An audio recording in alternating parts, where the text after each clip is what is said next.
Hello, everyone. Thank you for tuning in. I am Jaylee. This is JayLeesCorner. It is some Wednesday foolishness that we gonna get into. Okay, sorry I am late, y'all. I just walked in the house at like 9:10. When I put my message in saying I'm be in shortly, I just walked in my house, okay? Because work was hectic. But I am here nonetheless. Y'all know I just be getting home, okay? Just be getting here, but it's okay because I be giving y'all time to get into the room while I'm having time to go get my water, clear my throat, use the bathroom real fast or whatever, and come and entertain y'all for a little while, okay? But happy Wednesday, happy hump day, and I hope everybody had a good day some kind of way because we're gonna have a good day right now. Now, I can already see my Comcast Xfinity being funny acting or whatever. So I may be on screen, I may be not be on screen, but as long as y'all can hear me, that is what matters. Okay. Now look, if you have not done so already in the tea, please make sure that you've already subscribed to my channel. Become a whole JayBird, and dot. Okay. Also, like the video because you should. Okay, why not? Okay, why you here and enjoying my content? If you're not going to hit the little like button, okay, you can also share the video. Follow me on social media at JayLeesCorner on ID, Twitter, and TikTok. And y'all know the comments in the comment section because it's the conversation. Okay, it's a conversation. Now, look, we have little tidbits here, little tidbits there, tidbits everywhere. I feel like this is going to be a continuous update situation because everything that happened recently, every day a little bit more comes out, and we have to discuss it because that's what we do. It's about chit chat, pop culture, gossip news, foolishness, and whatnot. Okay, so while some may say, oh my God, I am so sick and tired of hearing about, well, get off the channel, okay? Get off the channel, okay? Everybody around here having their conversations, and that's what I do too, okay? Now, I am here. Now, let's see if my signal don't be funny acting, okay? I don't know. It was a second ago because, and usually I have it running for like a few minutes or whatever to let whatever bugs run out, but I just walked in the house. I not had to do that. But I'm gonna let it go. Okay. Can y'all hear me clearly? As long as y'all can hear me clearly, that's all that matters. I can kind of pop off screen for a little bit until StreamYard stop being streamed and yarding, okay? But let's say some highs and some hellos, okay? How y'all doing? How everybody doing? Hi, people. Okay, thank you for being here. Hit the like button. Okay, around here, good evening. Good evening. Hey, y'all. Hey. See, when I put this up at 9:10. It is 9:24. So I had just enough time to get in here and say hi to y'all. Y'all be trying to get here and stuff. But how y'all doing? Hello, everybody. Okay, another night of foodlessness. Because it's right, it's the end of the year and they cutting up. Okay, they cutting up and for no reason. Why y'all cutting up so much? Why can't y'all stop cutting up? Why can't y'all leave us be? But I mean, I need the content because again, I mean, that's what we here to do. Okay, hey. Ready.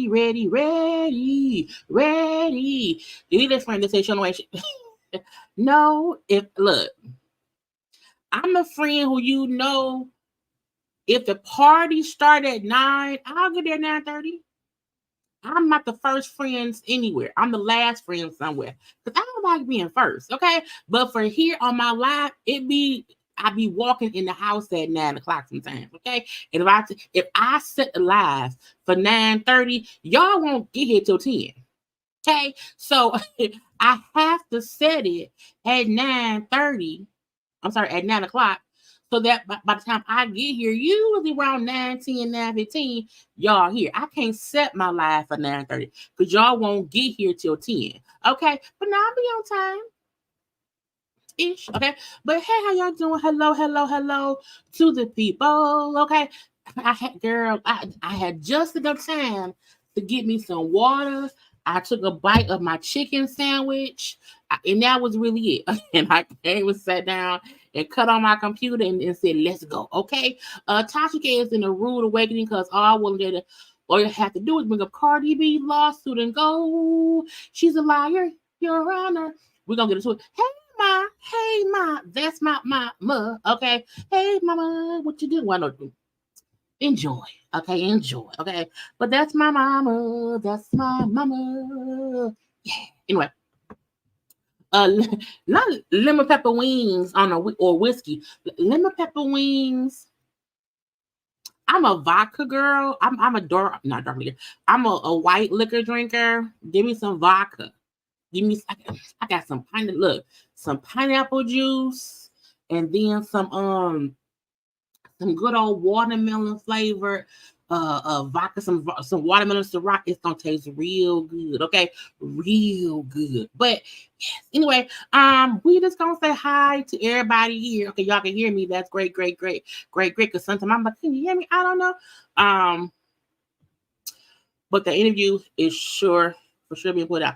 I don't know because I don't subscribe to Tasha's we're gonna get into it. We're gonna get into that in 1 second, okay? I told you I come late because but see, you can't you need to be on time. I can be late. You can this is the exact reason I don't set it for 9:30. Because I don't need 9:30 every day. I really do want it to be at 9 o'clock, but some days I'm just running late, either getting off work late, it may be some traffic or whatever. I gotta pee. I don't know.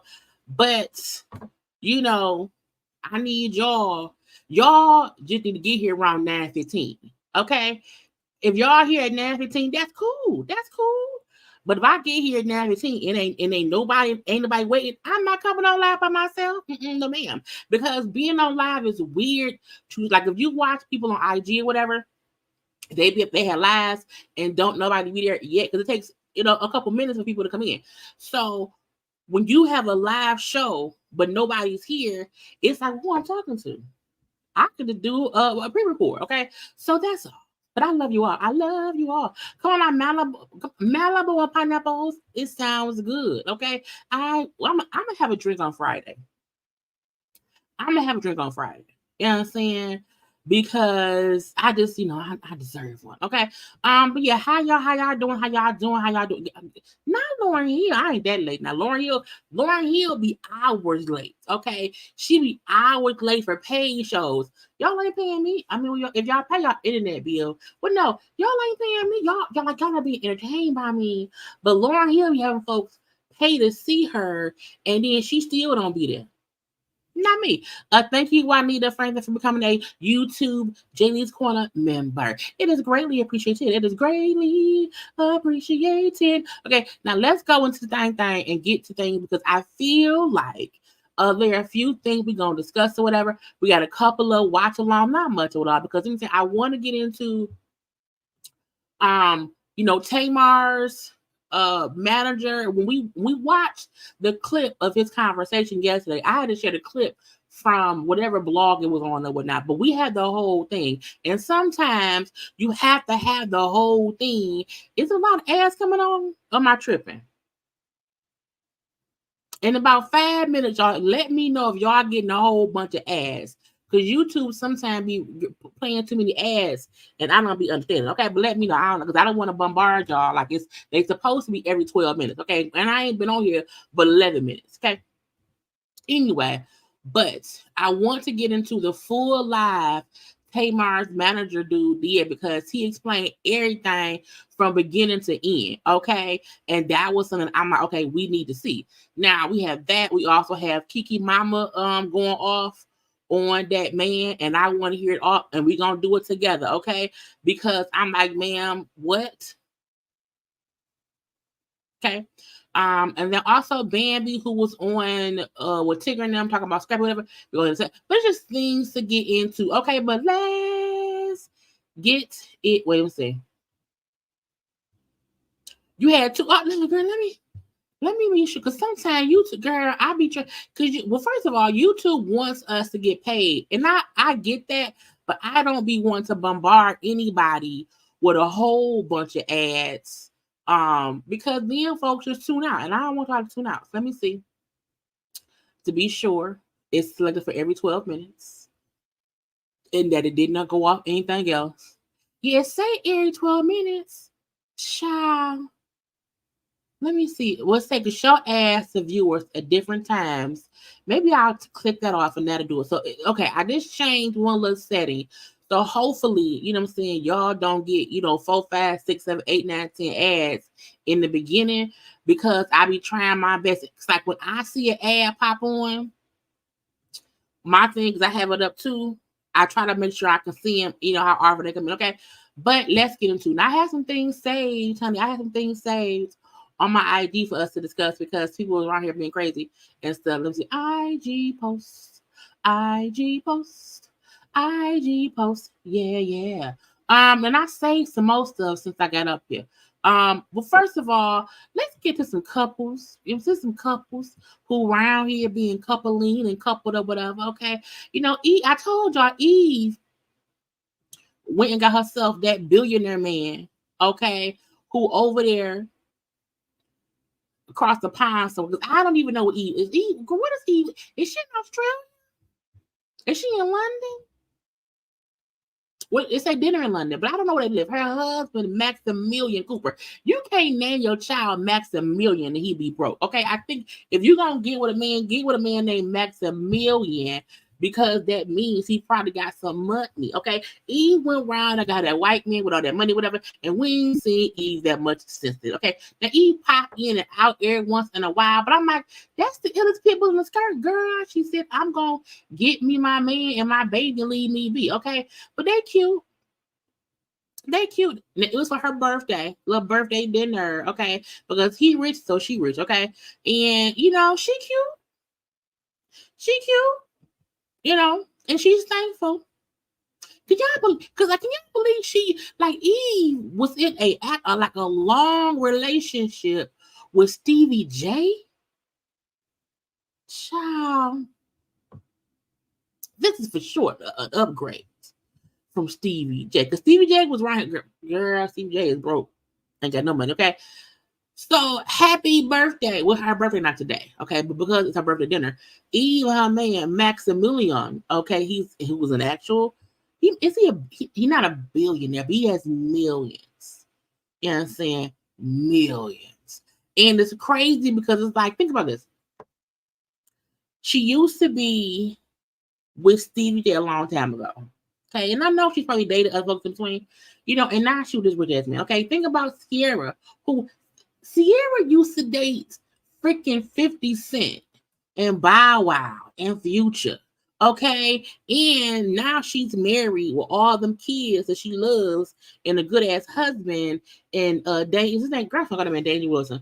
What's her husband name? Russell Wilson. Okay, so Eve, if you ask me, Eve and Sierra got a good prayer, from where it went to where it's at, because it can be worse. It can be worse, okay? And she seems happy, and that's what matters, okay? That is all that matters, is the fact that they are happy together, okay? Now, another couple, where it's that I have them say running somewhere, okay? We have Angela Simmons and Yo Gotti. Now, people have been saying, oh my God, they broke up. Oh my God, he is messing with that girl who is a nurse, and he's always, look, every time I hear, look, this is my thing. Because I was just on IG, and it sent me a little thing telling me that Ariana Curry coleslaw was live, and coleslaw was up there live with Martell at the game, a basketball game in Atlanta. And now I'm like, ain't no worse than somebody who was also happy to finally be able to be seen out in public with a man who's been just dissing them for years. If Yo Gotti has some secret girlfriend that's supposedly a nurse who he be messing with or whatever, I ain't never seen her. And if Angela wants to be with that man because we ain't never seen him with that nurse, girl, they look happy. Okay, he's smiling. She looking. Okay. They hugged up. You know what I'm saying? At a little event. Okay. And that's how my man, thank you to my man. Those were cute shoes, though. I like her shoes. Not with that dress, but I like her shoes. I've gotten to the point to where it's one thing when we see people cheating and we see it, but like we see it with our own eyes. And so we be like, why is that person with that person? I'm saying, like, I haven't seen Yo Gotti with the other girl. You know what I'm saying? Because I feel like if Yo Gotti was really with the other girl, okay, the blogs would be posting it and not the same. Rumor is, allegedly, they get the proof. Okay? Get the proof. When Martell was cheating on Mel, we seen photos and proof of him with coleslaw. Okay, we seen the proof of it all. That's when it's a time to say, hey, that man around here cheating. We seen him on the beach with that bitch. I have not seen Yo Gotti with anybody since he got with Angela. I haven't. Even, who else they be saying with cheating? I don't know. But I'm like, let Angela be happy for the time being. If we find out in 2 days that man rounded on the beach with some nurse who has a stethoscope, then we can then say, Angela, look at that man on that beach with that nurse. Leave them be. Okay, don't be with that man. But they seem happy. That man was saying, I got a crush on Angela Simmons, and now he got her. So this is a different version, if you ask me, of Ashanti and Nelly. When you want somebody, you're gonna have that somebody, and then later on, you get that body. They're gonna be happy until they not.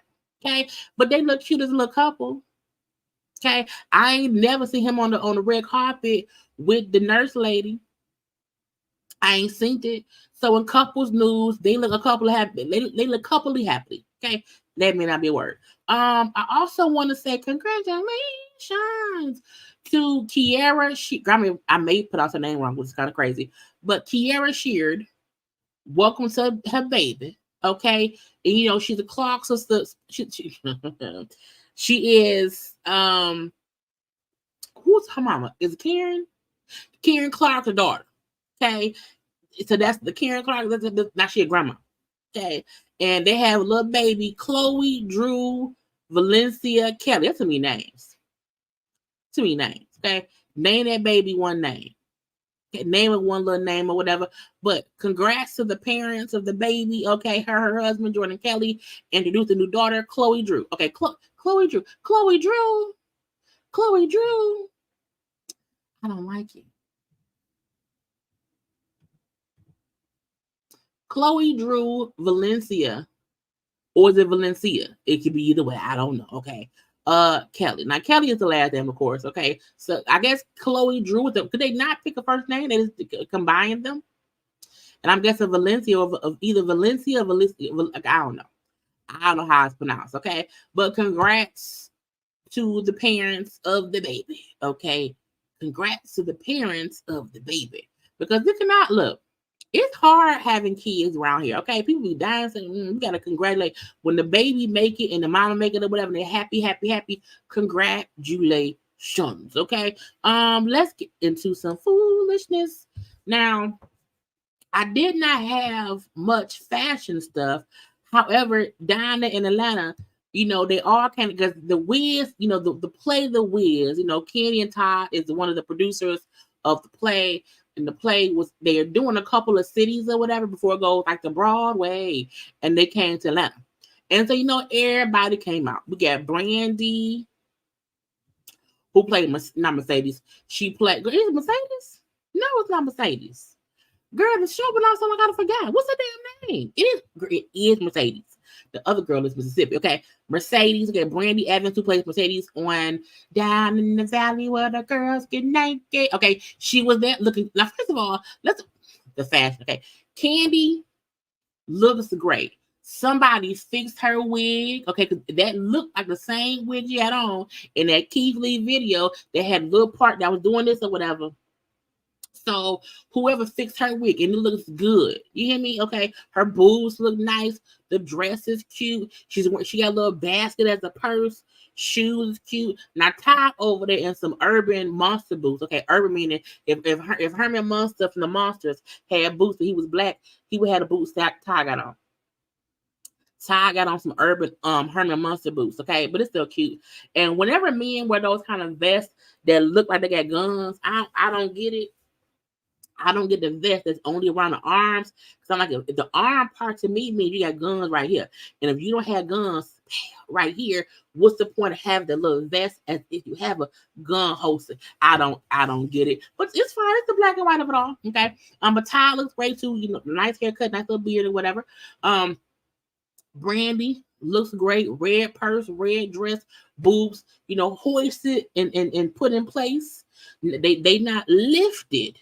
They're just hoisted nicely so that they're not, all around and they're not exposed and nothing. Okay, her hair is cute too. I love the little poof and the little braids or whatever. Beautiful, beautiful woman. I cannot wait for P Valley to come back. Girl, hurry up. We want to get to Chuckalisa. Okay. The OLGs, Mama Joyce, Aunt Nora and Aunt Bertha. Now I don't know who was who. I never know who was Nora, who was Bertha. I never know. They look comfortable. Okay, look comfortable. Now, is it cold in Atlanta? Because one of the aunties got a whole scarf around her.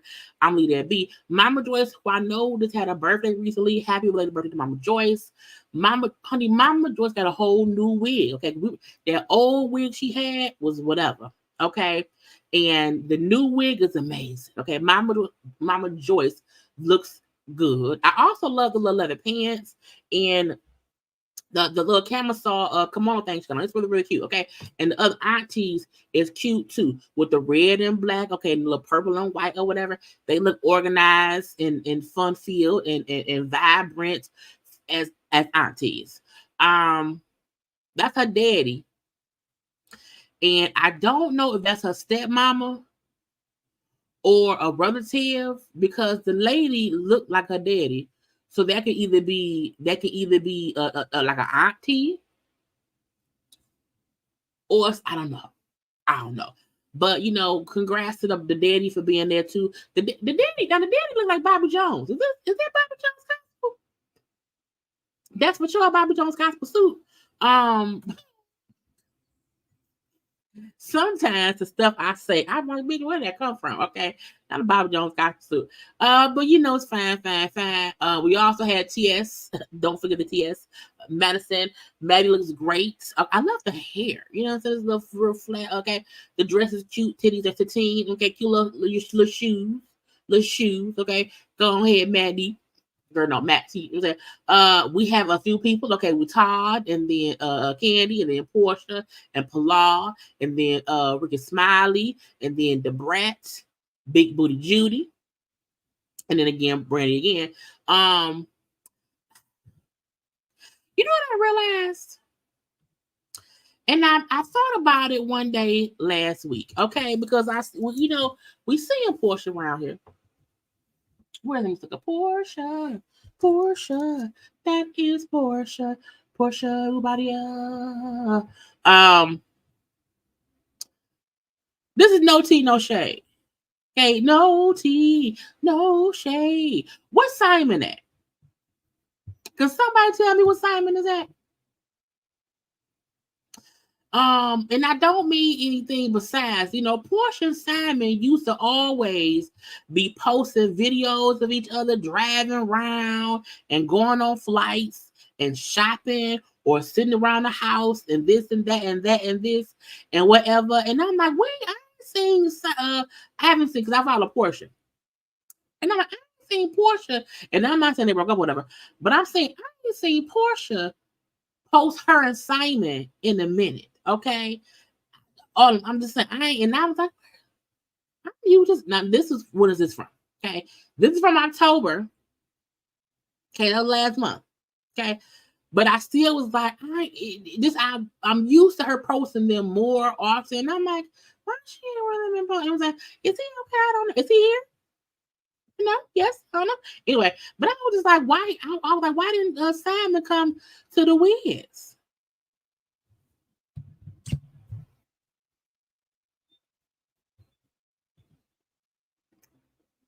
He in Dubai. If my husband is in Dubai, I'm gonna be with him too. You know what I'm saying? But what I'm saying? I just feel like, I was like, I really just I'm like, I want to see Simon. You know what I'm saying?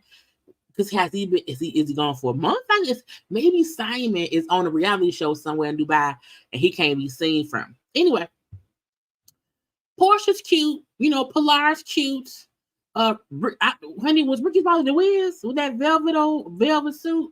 The Brat and Judy are always dressed like their son is running somewhere. They gotta chase them.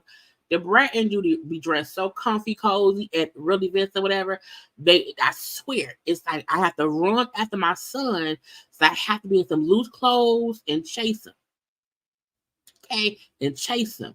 But what I'm saying. But sometimes it may just be when it's a new baby, you don't feel like getting dressed up. Plus, it's fall, the weather different. You can wear layered clothes or whatever. So I'm gonna assume it's because they just chill out. Now they look good though. It ain't like they don't look raggedy. You know what I'm saying, at all. Like her pants and the coat, match with the colors or whatever. The patterns in the jeans, her shoes. The shoelaces match the bandana. Okay, Judy is in all beige. Was it beige, off white, whatever? Tan, I don't know. It's real cute or whatever. We have Tamika, and then JD, and then not a so death picture without without Tasha. Honey, Tasha somewhere. Child, somebody go check on Tasha. I'm gonna go to her page. Let's see. Is she doing anything? I'm probably not. Let's see. She ain't posting nothing. She did. Oh, she posted this. I don't want to see now. I don't want to get flagged. So she posted a song to look like. Let's see. Oh, this Christmas rap will look. Y'all know she be acting like she gonna really be singing. Let's see. Girl,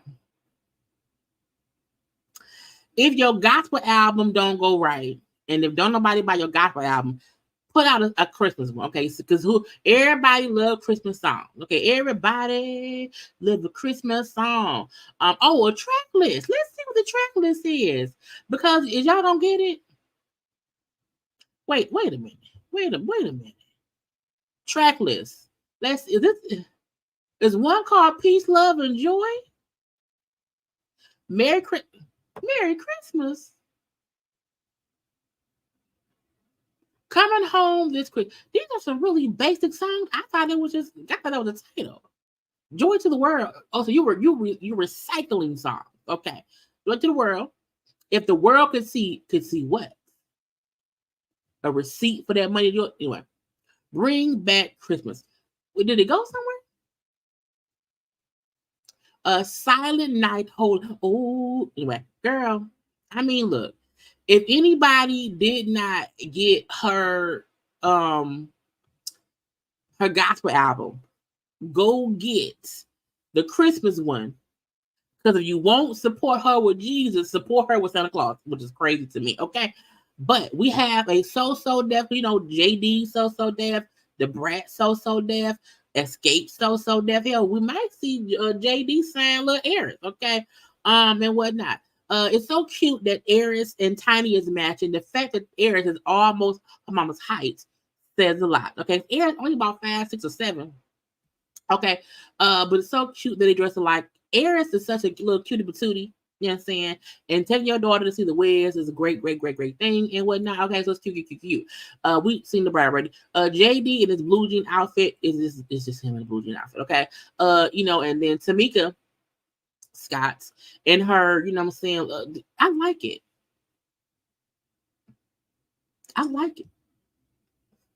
She's cute. It's cute. Anyway, who else we have? Oh, Tinger. You know what I'm saying? And his regular old DJ man outfit, some jeans, a sweatshirt, and some shoes. It's cute though, okay? Because the shoes and the shirt match the MCM or whatever, and his bald head, and he glistening or whatever. His skin tone match the shirt and match the shoes. The jeans look crisp, okay? Come on, Jasmine, guy. Hey, Jasmine. Girl, Whitley. Hi. Okay. I believe the lady in the picture is the one who plays Dorothy, if I'm not mistaken. I don't know, whatever. But again, Jasmine got her all looking regal. Okay. Looking godly. Okay. You can't tell me nothing. Okay. And who else we have? Oh, Kenya. First of all, girl, child, Kenya is slim. You hear me? He said, bitch, today I'ma look good. You hear me? I'ma look good. And the thing about I don't think Kenya is on Ozempic. I don't think she is. Because Kenya was already working on her fitness or whatever and whatnot. But Kenya looks good. She looks tall, her boobs look great. You hear me? Her skin, her face, her hair. She looks good.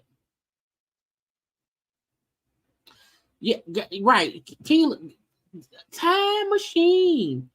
Kenya looks good. Go ahead, Kenya. Cute dress, okay. For sure. So yeah. But yeah, I had to get those, pictures together because I was like, I didn't have any fashion stuff for y'all today. Okay, now let's see, because we don't have all that much, y'all. We're gonna get into some food list of the list. I think like 2 little random things. Yeah, I see. What remember like 3. The random people doing foolish things in life. So when I seen this, I said she went to Mexico for what? Because the first thing I saw, and this is the thing, so the lady had lost a lot of weight. Okay, she had lost a lot of weight.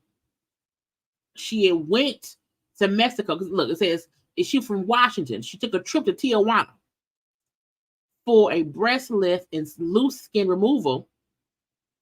Woke up and had implants and a BBL.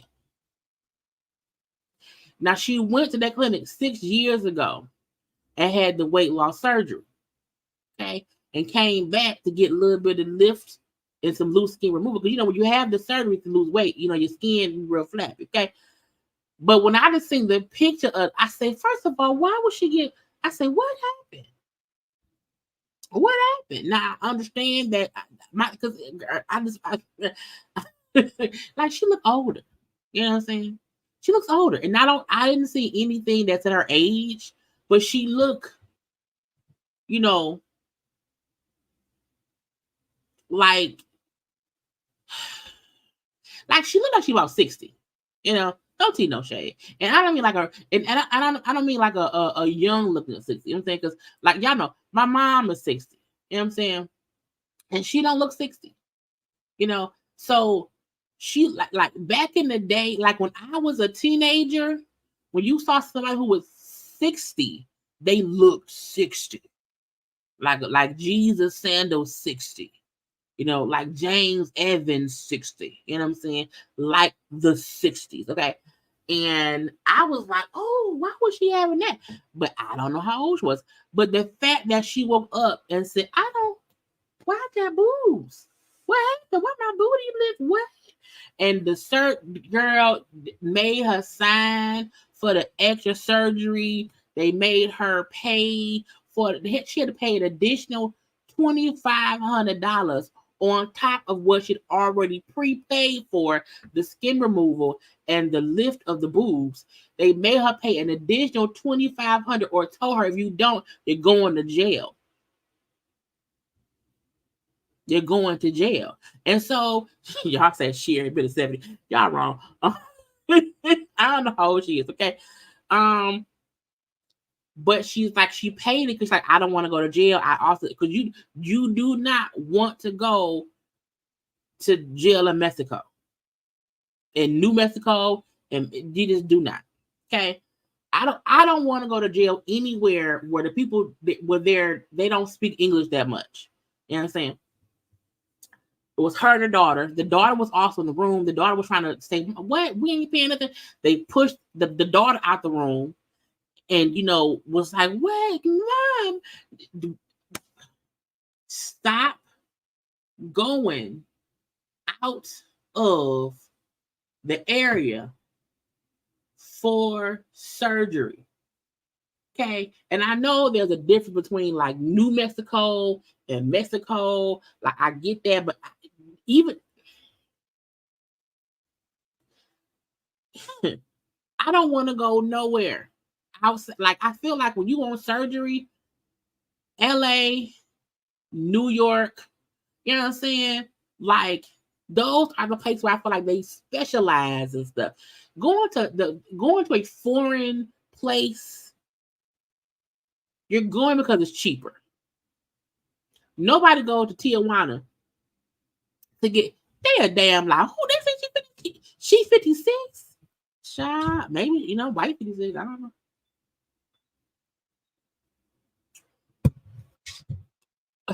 I'm not dealing with y'all. No, you don't really see much because it's blurred. Well, let me get out. Let me get out the camera because I'm look because I looked at it earlier, but I forgot. Okay, let me see. No, there's no actual photo like of her like that or whatever, and the one they have is blurry, and I ain't trying to get flagged. So, you know, no. But when she said that she woke up and she got infections because she didn't have enough skin for the breast implants, and they just said we're gonna put them. I'm like, how can you if it don't fit, you gotta quit it. You know what I'm saying? You gotta quit it. And I was like, wow, what is you doing?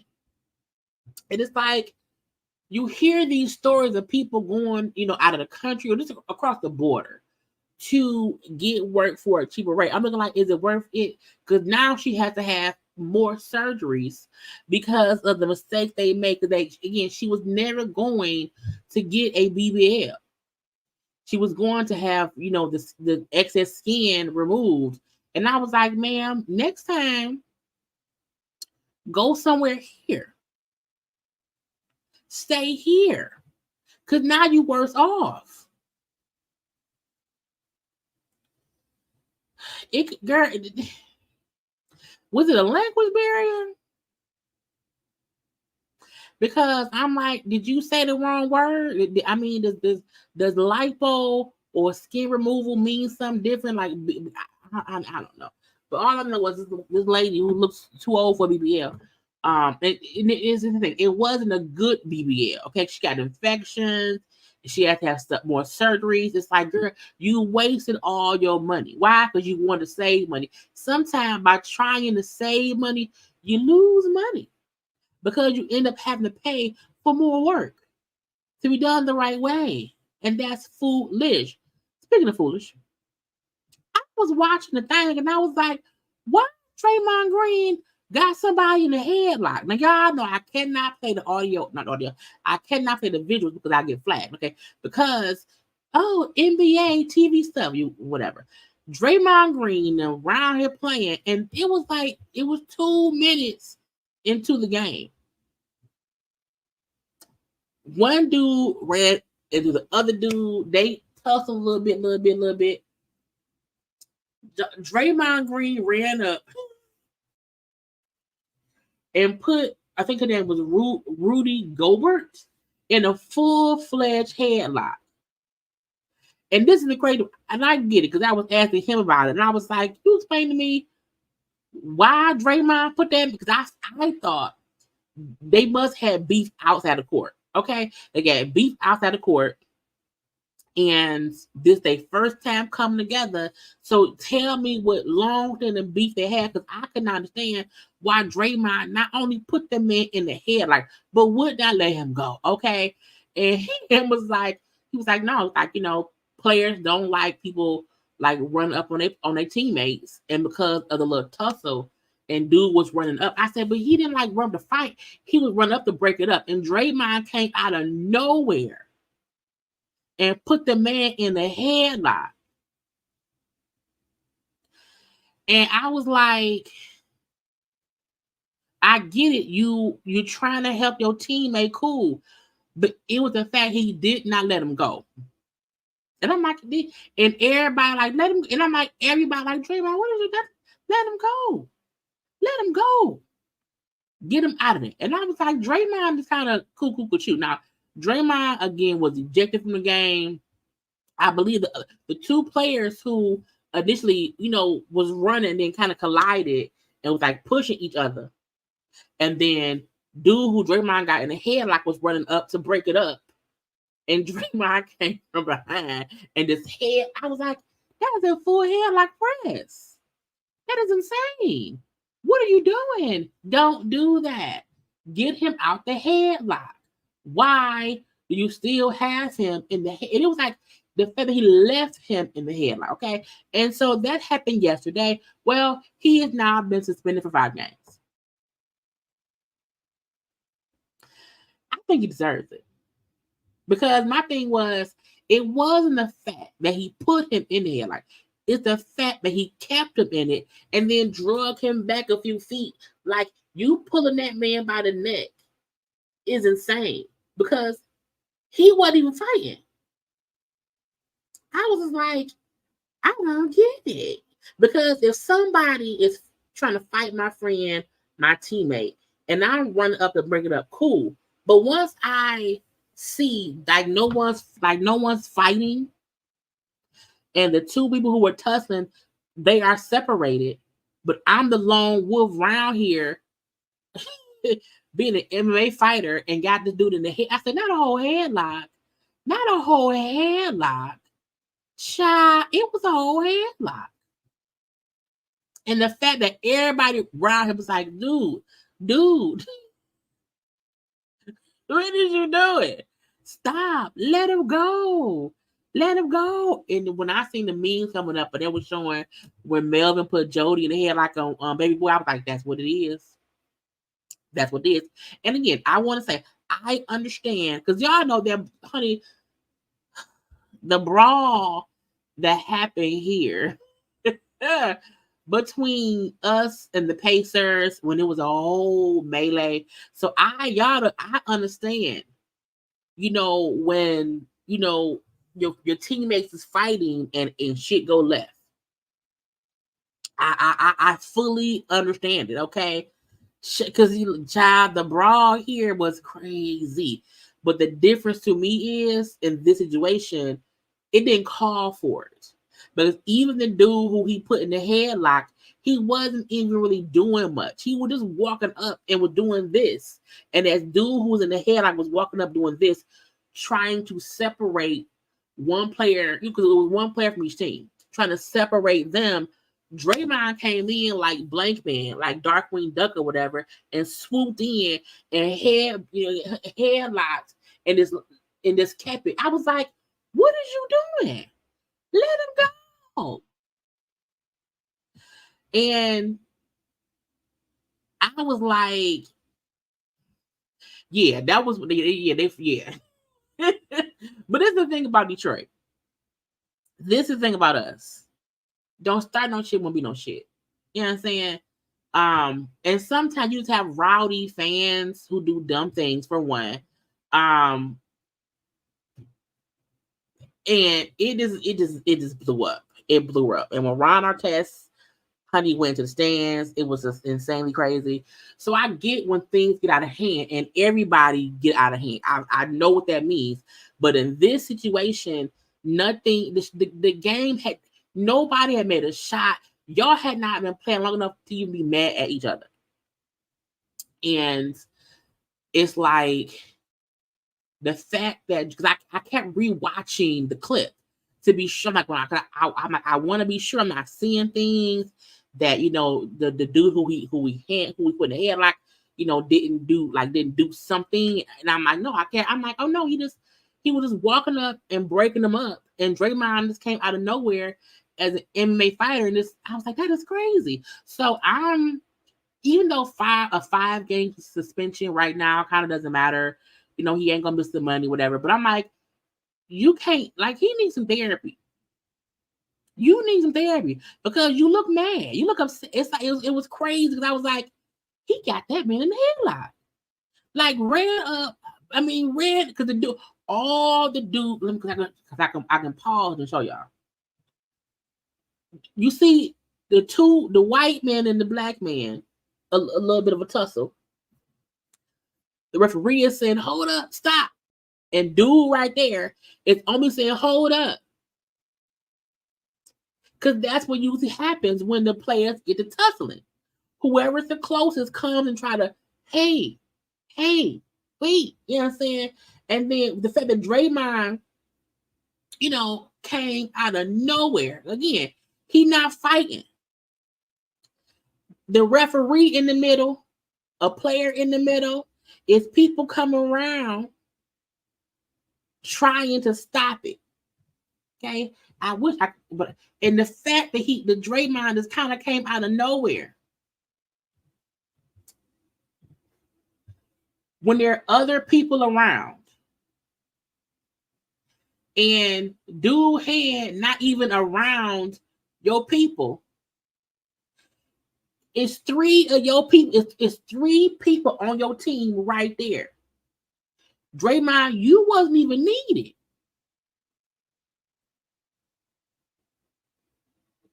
And you put that man in a whole full-fledged chokehold for 1, 2, 3, 4, 5, 6. He still is dragging out. Like, what is going on?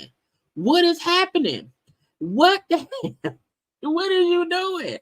I'm gonna say 1, 2, 3, 4, 5, 6, 7, 8, 9, 10, 11, 12. Like, why would you headlock anybody for 12 seconds?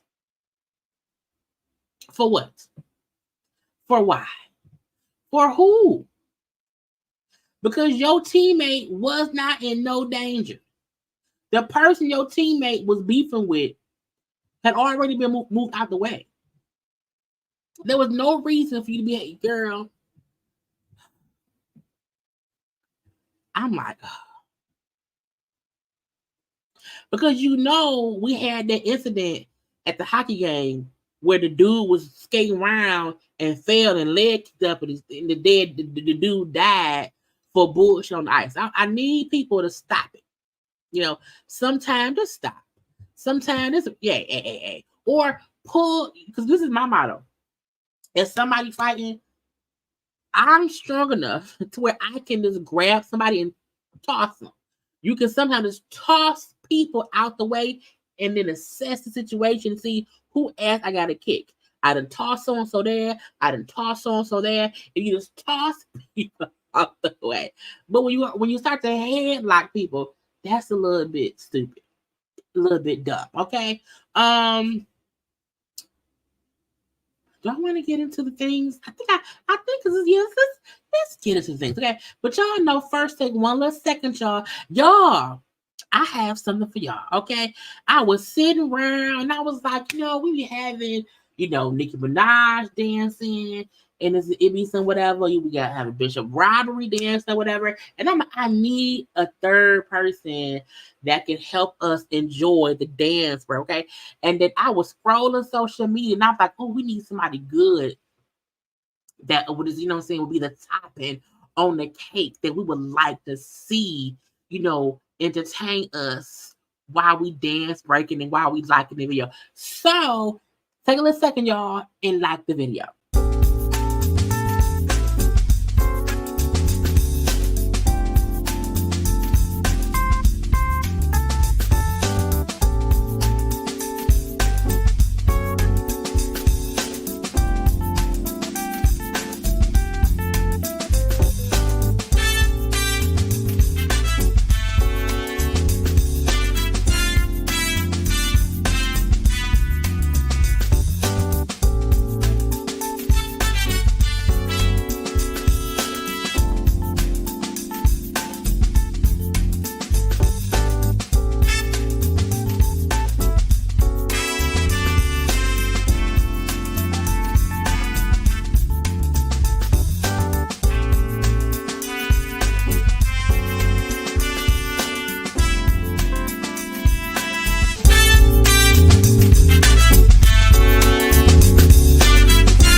Y'all, I was like, I have to add Lenny Kravitz because, he is getting it. You hear me? He is getting it. And we have one fool by the name of Bishop Robbery and Nicki Minaj, who was just kind of cuckoo crazy or whatever. And then we have the handsomeness. Okay? The handsomeness of our boo Lenny Kravitz. And I'm like, girl, if you're going to add a third person, look, to add a third person, that's the perfect third person. I was like, yay. But yeah, so Lenny Kravitz has been added to it. And I was like, yes. Okay, let's get to it. So T.I., usually T.I. is in some foolishness, okay? But this time, this is something good, okay? They say that T.I. opened up affordable housing development that includes 25 units for homeless children on the grounds his grandmama used to shop or whatever. Let's listen. And a rapper T.I. attended the ribbon cutting of his first affordable apartment. We got T.I. right there. We got Tiny right there. The son Damani right there, okay, and then a black man who looks familiar out with development. It includes 143. Oh, the other kids were there? Okay. The apartments and 25 special units for homeless kids. The Entrada West Side sits across from Center Hill Park in Northwest Atlanta. T.I., whose real name is Clifford Harris, told us he remembers how the community struggled when he was young. The arts and entertainment industry in this city has been able to collaborate and be, I guess, profitable enough to offer the community so many things that, are much needed. Sometimes T.I. talking, there be too many words. Developers say the property was once a shopping center where T.I.'s grandmother used to shop for groceries. Today, Atlanta rapper T.I. attended the... Is there radio up there? Apartment development. It includes 143 apartments and 25 special units for homeless kids. Now, if the kid is homeless,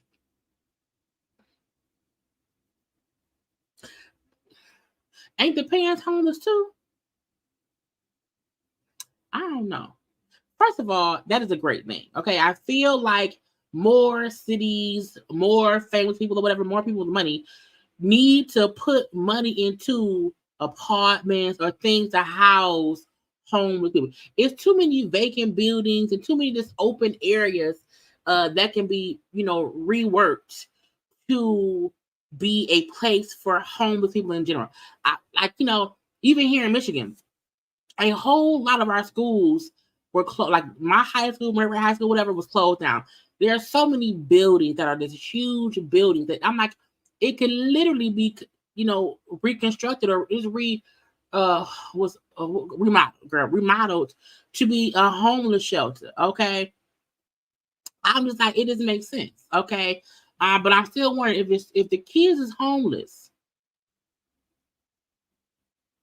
I don't know, but kudos to T.I.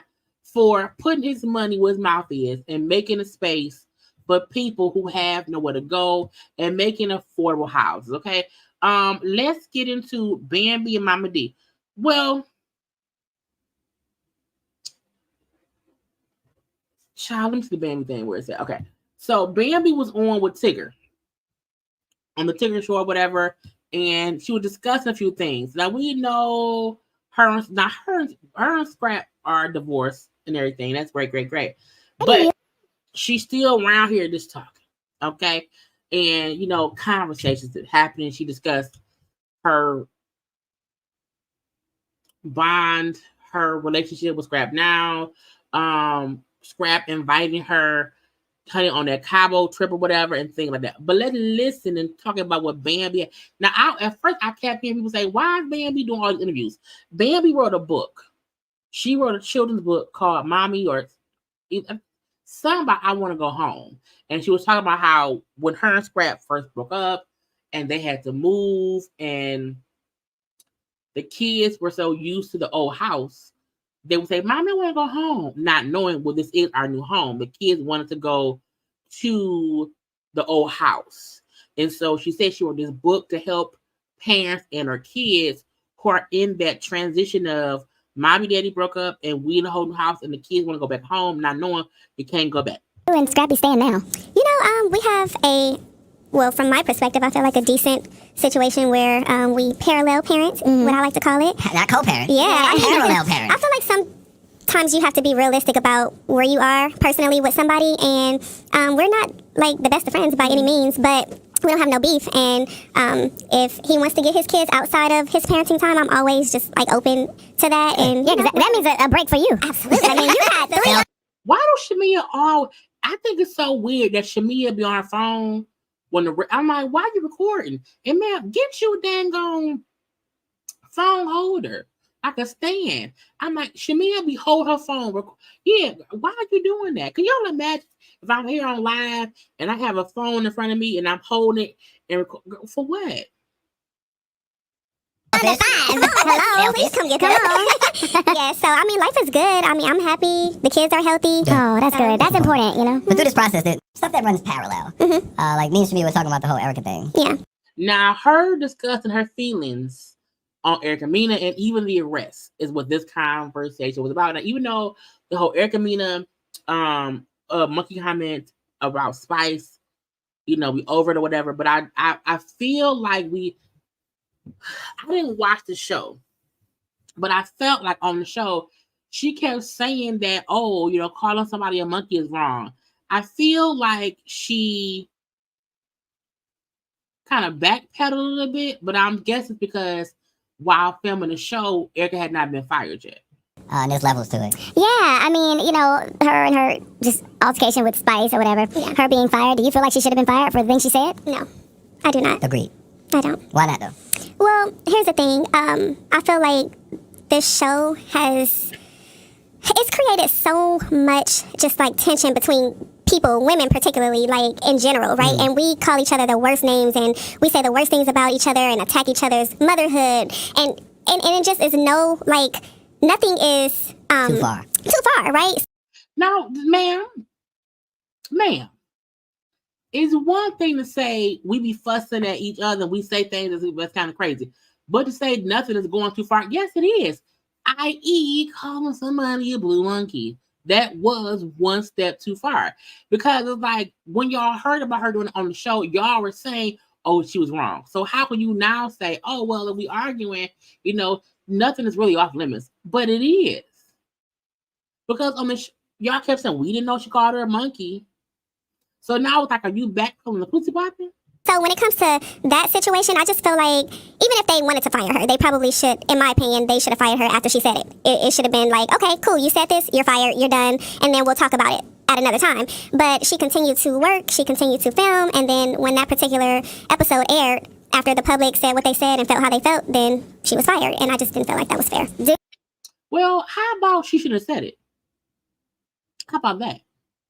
How about she would not have gotten fired had she not said it? And the crazy part is everybody felt like because Erica always gets away with what she does and we stopped letting her get away with what she did, now they're wrong for firing her. That's like saying what she did. It wasn't a big issue. It wasn't because they're like, oh, we let her do whatever. But when people held them accountable, when people said you should not have somebody using those kind of terms and those kind of derogatory words against somebody else, we don't like that. They had to fire her. Period. Do you feel like she's a racist? No, absolutely not. Because I don't know her. You know what I mean? We only go by what we see. Yeah. And the picture is painted like she's a racist, and a lot of the cast members have spoken out against it, like they don't condone it. They felt like it was a racist remark, but you're saying you don't feel that way. Like, what? Like, well, I mean, she's never ever, given me racist, and then. Even though we've seen and heard about the stuff she said in the past that she always does. And it's because she has a black ex-husband. Doesn't mean she, girl. And I just feel like it's, as black people, right, in our culture, like we have so many different elements. We invite people into our culture on a certain level, like Puerto Ricans, Dominicans, right? And they can say the N-word when they're talking and chilling to us. So I feel like sometimes they... No. I don't let anyone of another race or anything do that around me. That's the gotcha. Not around me. They truly feel like they're a part of us, right? And where do you draw the line? So if you can't throw out insults that we would throw out with each other when we're arguing, like if I say, oh, like you a monkey or whatever, if we're arguing, I just felt like at that moment she didn't realize that was off limits for her. Oh, she didn't realize it. Okay. Because she wasn't she's not a black woman. You know what I'm saying? I don't think she truly understood. Oh, she don't understand. See, it's like, oh no, the girl who's always around black people, who bangs black girl, bangs black penis. Oh, she didn't know that what she said. Either they are around us enough and know what we do and what we say and what it means, or not. You can't say, well, they're around us, they know what we do and they use it, and then say, but maybe she didn't know. Bambi, girl, hush. That at that moment, and I feel like as a cast, we could have given her a little grace and educated her in a different way. From what I hear, they gave her an opportunity to apologize for it, and she kind of doubled down and was like, no, I'm good. Like, do you feel... Shamia was saying really fastly that from what I heard, production tried to give her a chance to apologize and say sorry, and she stood 10 toes down and saying, I don't care, which is true. We saw stuff in her confessional. We saw what she posted after the fact. We saw all the things she did that she showed no remorse. Her only issue was, well, they should fire me sooner. Or y'all don't defend it. They kept making excuses. Like now she's remorseful, of that. Does she realize now that that's something you can't really say? I feel like even when it first happened, she was remorseful. It's just the way that the show goes on. It's kind of hard for you to be remorseful if you feel like somebody is attacking you. You know what I'm saying? My issue is if it's that bad and that big of a thing, how does it even make it to the show on television? That part. I never understand someone saying if a white person was around here saying those things about black people, no one would ever say, hey, network, why don't y'all cover it up? Like, don't let us know that's what they be doing. Cover it up. Don't let it get out. Keep it a secret. We would be pissed. The way people be saying Bravo was holding information or whatever and not saying that some white castmates was this, that, or the other. people having an issue, like why would they cover things up? Why do y'all want it to be covered up? Because it's Erica. I'm just wondering. And Tigger, shut up. Because it's taped. Yeah, it wasn't live. Exactly. They still let it air. And you know, on the other side of that, Spice actually didn't even hear Erica say this. If you really look at it, Erica was on the outside of the building, Spice was on the inside. And so when Erica was saying, not that this makes any difference, because obviously she shouldn't have said it, but when she said it. And that should be it. She should have said it. She should not have said it. When you try to make excuses for why someone says something that we've always seen them say that they meant in an offensive way, and because they got in trouble now, that ain't what it was. Man, Missy, what the bullshit? Spice didn't hear her, and so somebody went back and told her that. Of course they did. Erica said this, and so they made a whole and so they made a storyline out of something. You mean the same way that y'all don't know what somebody else said and they bring it up in y'all confessionals? You mean the way that y'all be sitting in the confessionals and the production is asking y'all stuff and telling y'all, well, you know, so-and-so said this. How do you feel about so-and-so saying this when you weren't around? So to make it seem as if, production never tells anybody what somebody said if they wasn't there. That's the point of the whole show. That the other cast member didn't even hear. And then they end up getting fired for that. That's my biggest issue with the whole thing. Is that we should have never seen it if it's really that something fireable exactly. about. But then here we are later on, you and Erica outside, and y'all get arrested together. Yeah. The turn up. You know, it was just really an unfortunate kind of like line of events because obviously that episode aired, I think, the day after we end up getting arrested, and it was just, I'm like, yo, like you are getting me in all kinds of stuff. Like everybody's mad at me, of course, because I won't just throw her to the wolves and just be like, oh, forget her, I'm cool on her, and then no, but you can hold her accountable. There's a difference between, hey, ignore so-and-so, leave them be, kick them out the house, whatever, and say F them. No, hold her accountable. Right after that, we get arrested, and yeah, what happened? I mean, I heard that she was like being rowdy in the club, and then Saucy Santana's boo was like taking up for her. But how'd you get involved in that? So we were in this spot, and it was very chill. Like it wasn't even a lot of people there. We were in our own little world, having fun, and kind of turned up. Erica and Zell were play fighting with. Why are adults play fighting? Why is a grown male adult and a grown female adult play fighting in the club in Atlanta? Why? We're adults. We should be conducting ourselves differently in public. Right. But so they were just kind of like turned up, out of control a little bit, and then. Now, Shamia just asked her, I heard that Erica was like out of control. And she, no. But then she just said, let me wind a little bit. She just said fighting, which, we're adults. We should be conducting ourselves differently in public. Right. But so they were just kind of like turned up, out of control a little bit, and then. Turned up and out of control.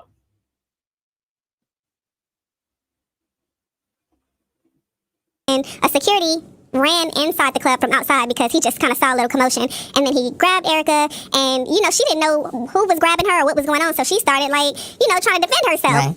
And well, if you were in the club play fighting, being out of control and unruly, why do you think security is not going to come and break it? The whole point of security is to not have any ruckus in the club. The clubs are not made for ruckuses. Okay, it's not made for ruckuses. You know what I'm saying? You're supposed to have a good time, but if security sees somebody, because how would security know that these grown adults are play fighting in the club at night? Okay, and let's not act like Erica Mena and Zell Swag are not known to be fighters. We've seen both of them fight over and over and over. Okay. And if I'm not mistaken, this happened after, or at least around the time that they were discussing the fight that Erica was the table flip argument with Spice. So why are y'all acting like, security is not going to react to seeing two people from Love and Hip Hop play fight? They don't fight in the club. That point, everything happened so fast, and I seen the police like pinning Zell down, and so this is how Zell the monster, because we've seen Zell get out of control. So it's like, let's not act like these two people do not have a reputation for sometimes getting real rowdy. And some clubs these days don't want their shit torn up. They want to control the situation, which is why you should not be in a club play fighting. Because they're going to treat it like a real fight. I got arrested because when I saw all those security and police like pinning him down, I kind of like got in between because it scared me at that point. I was like, oh no, like this would not happen on my watch. So yeah, I got locked up that night too. Was not fun. First time being arrested. First time. I'm like, listen, out of all these years, I've been really out in the streets, like being ratchet, turned up. This time, I was just literally trying to defuse the situation. Yes. Was it weird to see Mama D come to your defense? No, it wasn't, because that same night she got served with a cease and desist. So she didn't have no choice but to try to clean up what she was saying before. Like, it wasn't a real So is this thing about you using a fake ID, what is that about? That's what I'm trying to figure. I'm like, I would still be locked up if I was trying to use a fake ID at the jail. You have a fake ID? No. Oh, okay. I mean, how old are we? 16? Exactly. I mean, certain people I'm not going to name have multiple IDs, but I can say like that. Okay. Jesus. Right. But yeah, I'm like, come on, man. I would be in jail for some bigger charges right now. So did they drop the charges saying as though you were kind of an innocent bystander? Well, I heard that they're going to, but apparently they so backed up over there, right? They ain't got time for my little obstruction situation. So been lots of people pointing to a vacation that happened recently between your ex and his ex. Well, whether or not they're still exes, did that make you feel away? No, it didn't. And one reason is because he wanted me and the children to go on vacation with him. Oh, that was sweet. Yeah, I was You like, said hell no. I didn't say hell no, but I respectfully kind of eased my way out of the conversation, and then that's just typical, him, what he does. Can't get what he want over here, he gonna go over there. So Wow. I thought when you said you got him. But I thought he was trying to do co-parenting with all of you guys. Like everybody go together. Shamia, Oh my gosh, I'm thinking it's like a Will Jada type of, entanglement. honey, that would never happen. Oh, Yeah. So yeah, there I go playing green. there you go. Never, honey. It's not gonna happen that way? Not gonna happen. Let me get to the house, okay? All right, love you. Goodbye. See the phone ring and everything. I had to put myself on there. So Erica's saying that you're not Erica. Bambi saying that Scrap asked her to come on the trip or whatever. I feel like I don't know. Because at first that trip was Erica's trip. I think it was Erica's birthday trip, okay? So after all this aired with Bambi saying Scrap wanted me to come on the trip and blah blah blah. Mama D, around here Mama D. Okay, let's listen. It's Erica's birthday in Hawaii. Why was this girl with hoofs say she was invited? Not a girl with hooves. Mama D, why y'all going into the lady? Why y'all? She not a horse. Oh, I just didn't want to go. I turned him down because girl, I don't know about thinking about you. First of all, for the record, it was Erica's birthday getaway. Why would they invite you? So you weren't invited. Everybody, you got to think. She's saying that she was invited to Erica's birthday getaway.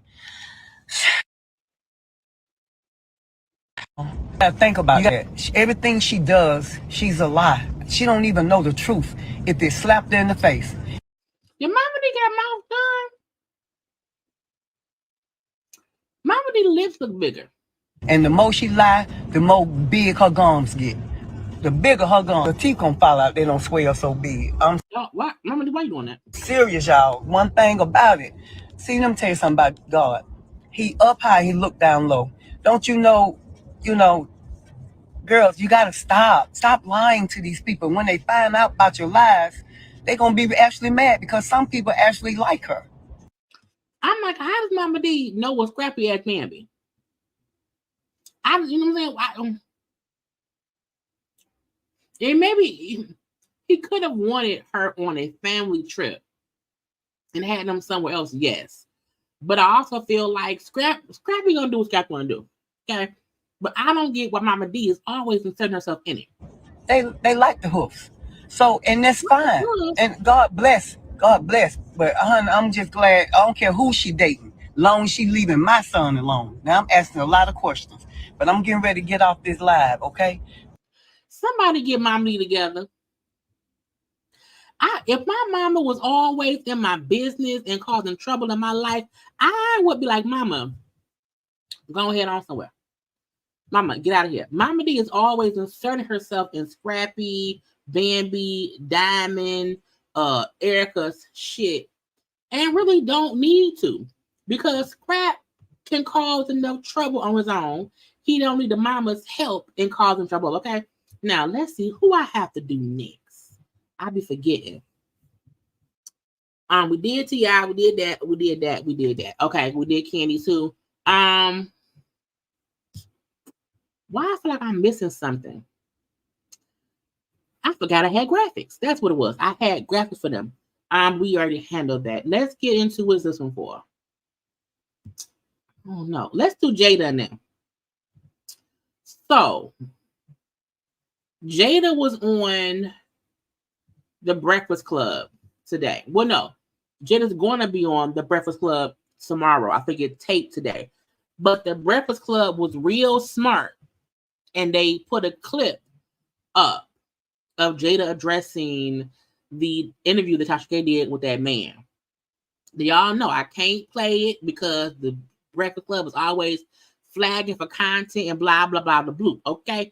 I don't care about doing that. But, you know, they asked her about the accusation that, you know, Will's former friends was saying he caught what Will's team already came out and said it's a whole lie, it's BS. Okay, they did that, I think, yesterday evening or whatever. Jada today said it's not true at all. The guy was a friend of Will's. She also, like, you know, there have been these rumors about Will and Dwayne for years. We've always heard it. And what aggravates me the most is I feel like so many people, you know, like trying to, they have been shaming or accusing famous Black men for years of being either gay or bisexual. And it really aggravates me because some people are really gay or bisexual, okay? But when they try to either bully people or make it be a derogatory thing, it's just not fair. I'm like, my thing is this. If Will and Dwayne were whatever, that's their business. I don't believe it. But some people like running with that narrative, okay? Even some folk who brought up how, well, you know that Lisa Ray was saying when her and her husband broke up that Dwayne was... Lisa Ray's point was Dwayne was a cheater. And Dwayne Martin was introducing her husband to other women. She was never insinuating that he was introducing her husband to other men. Lisa Ray said in her, I think it was her TV One interview, whatever, how Dwayne and me were friends because we worked together on the show, all of us. Once I introduced him to my husband, him and my husband got cool, and Dwayne was introducing my husband to other women. He had my husband around other women, and that's why me and Dwayne ain't friends no more, and him and my husband are still cool. Lisa Ray had accused Dwayne Martin of introducing her husband to Roxy, and she was accusing Roxy of being one of the women that he cheated on her with. So when people try to bring up how, you know, Lisa Ray has said that that Dwayne, I'm like, yeah, but finish what she said. What she said was Dwayne kept introducing my husband to other women. And that she don't rock with him for that reason. Right? It was on, right. I think it was on TV One Uncensored. So when people run with the narrative that, oh, it's something with Will and Dwayne, and they try to bring in Lisa, I'm like, it doesn't make any sense. And in my opinion, Dwayne Martin seems to be somebody who was a cheater, who would also hang out with men who cheated on their wives. And the fact that we now know that Will Smith, when they cheated in whatever way, it makes sense why they was all hanging out together. So people liked running with this Will and Dwayne rumor, mainly because back then, Will and Jada would never even comment on nothing. And so now they're clearing things up. But sometimes that's what happens. When you let a rumor run, it gets legs and it never stops running. But this person, the guy who interviewed Tasha K, who was the one saying that he witnessed something, Jada said, it's one thing for someone, and what I respected about her, what she said, is one thing for somebody to say, oh, I heard whatever. You know, that's a person's, you know, opinion or whatever. But to make up a whole story like you saw this and that's a whole lie, we're going to sue. Like, lawyers will be involved, okay? And when she said that the guy was a friend of Will's, and when Will wrote his book a couple years ago, the guy was trying to make it seem as if like he had something to do with Will's book. Now, I think at one point I saw a clip of the dude and Will had the book in his hand, and Will did say, well, you're in the book. You know, so in my opinion, when she said, you know, the guy was trying to get Will to give him some money, he was basically trying to shake Will down for money and connecting Will owed me money because the book was so successful or whatever. And she said, Will was like, okay, I'll give you this about the book or whatever. And he wanted like more money, and Will said, man, get out my face. And now we see dude on Tasha K saying, oh, you know, Will and Dwayne and blah, blah, the blue. And she said, we're going to sue. We're suing. Now, the gotcha was, will they sue Tasha K? Will they sue the dude? Which one will it be? Now, I had commented on Twitter, and I was like, because a lot of people was on Twitter, you know, feeling some kind of way about what the man said. And in my opinion, I felt like as a content creator, if you are a content creator, a YouTuber, a regular blogger, an interviewer, Tasha is now content, meaning things she do hit the blogs because it's usually tied to somebody else. And I'm like, when you are someone who does this or whatever, we gonna have our opinions or whatever, but we have a duty to ourselves. You have the duty to yourself to make sure the integrity of your platform is top tier. Unless you want people to see you as somebody who may put fake stories up there, will let anyone come and say whatever, and you don't care how it makes somebody else look. Again, it's one thing if dude came on and said what happened with him and Will. Will should have paid me for this book, and he did, and I'm pissed. And if Tasha asked him, well, you think Will gay? I do. If he gave an opinion, like, well, I think Will gay, whatever. But this dude, Will was bent over the couch. What? Bent over the couch. So, in my opinion, if someone came to me and said, I'm Will's friend, and I want to come and tell you all the dirt about Will, tell me first. Let me know, because if it comes out on my platform, I'm liable for even spreading it to the masses. Because everybody watches Tasha K. Not everybody. A lot of people watch Tasha K. And I think the only reason she did not put it on her YouTube, she put it behind a paywall, because then it can be like, well, I didn't make it public. People had to pay to see what he said. I'm like, okay, cool.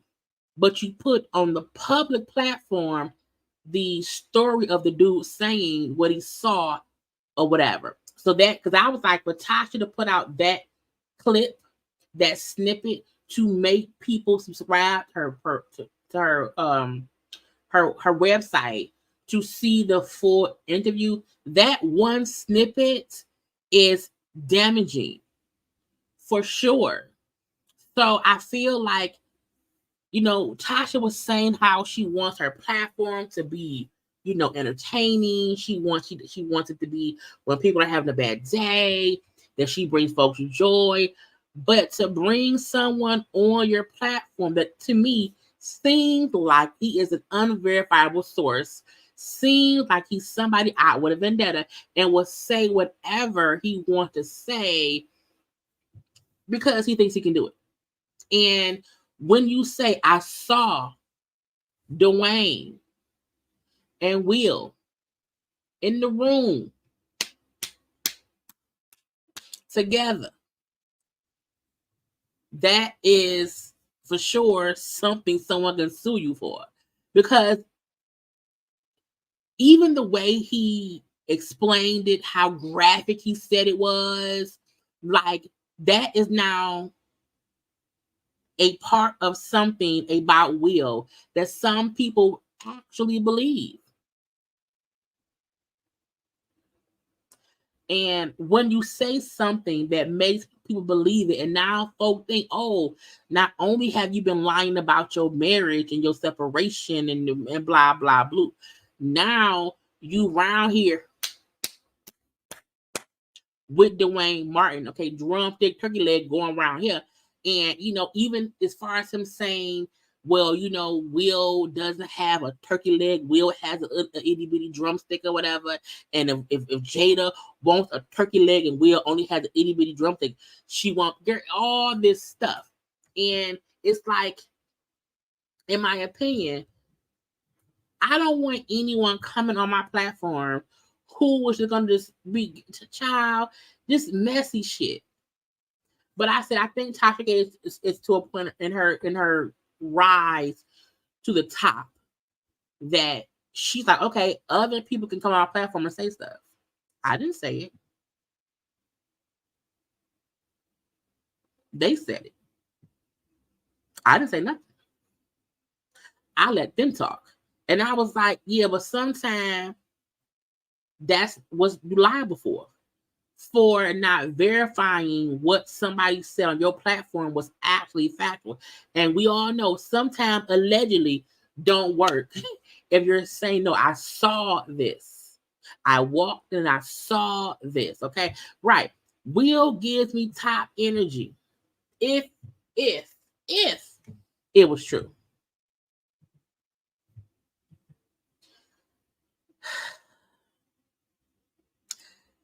I just feel like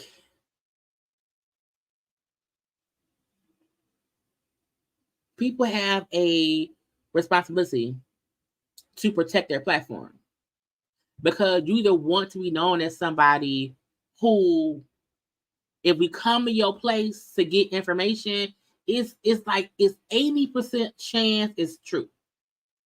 But when you start having people come on your thing who you don't really care if what they say is true, but because it's a juicy story, you believe them, then that's what I feel like it's some B of the S. And because the dude, he just did not seem credible. He did not seem truthful. He did not seem like he was being honest.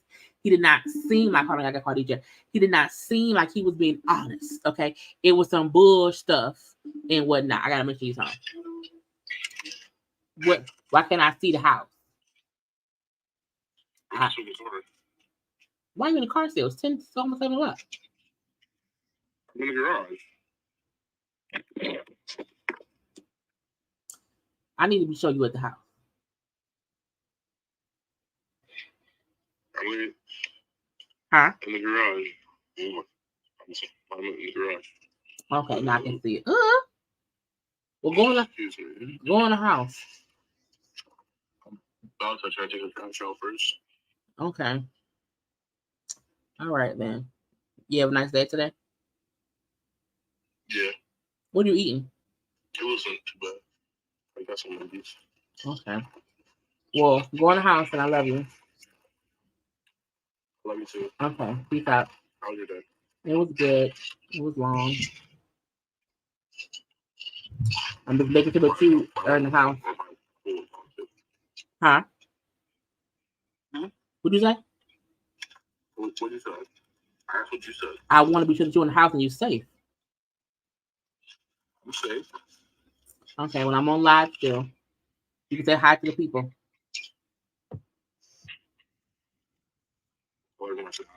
They can hear you. He's probably watching, so okay. Well, go ahead and I'll talk to you later, okay? All right, love you. Okay. Yes, that was my nephew. And I have to, nephew come first. Okay, I gotta make sure he went yet. Anyway, back to these people. You know what I'm saying? I think they could sue Tasha. They're going to also have to sue that dude who said it. But if part of me feel like Jada is going to want to sue Tasha too. Even if it's just in the aspect of you as a journalist did not do any background checking to see if what he said was actually true, and the fact that it was a pre-recorded interview, so you knew he said it and did not try to fact check it. You know what I'm saying? At all. So sometimes it's not about what that's, and I always say that's why I'm not really keen on letting other people up on my platform. It's one thing to have other YouTubers that are actual YouTubers, but like randomly, it's like no, because I watch other people's lives and they'll have callers call in who say all kind of crazy stuff or whatever, and then your channel is liable for that. Like if y'all was to pop on my channel and just say stuff, I could get flags because of what y'all said. It's Jesus.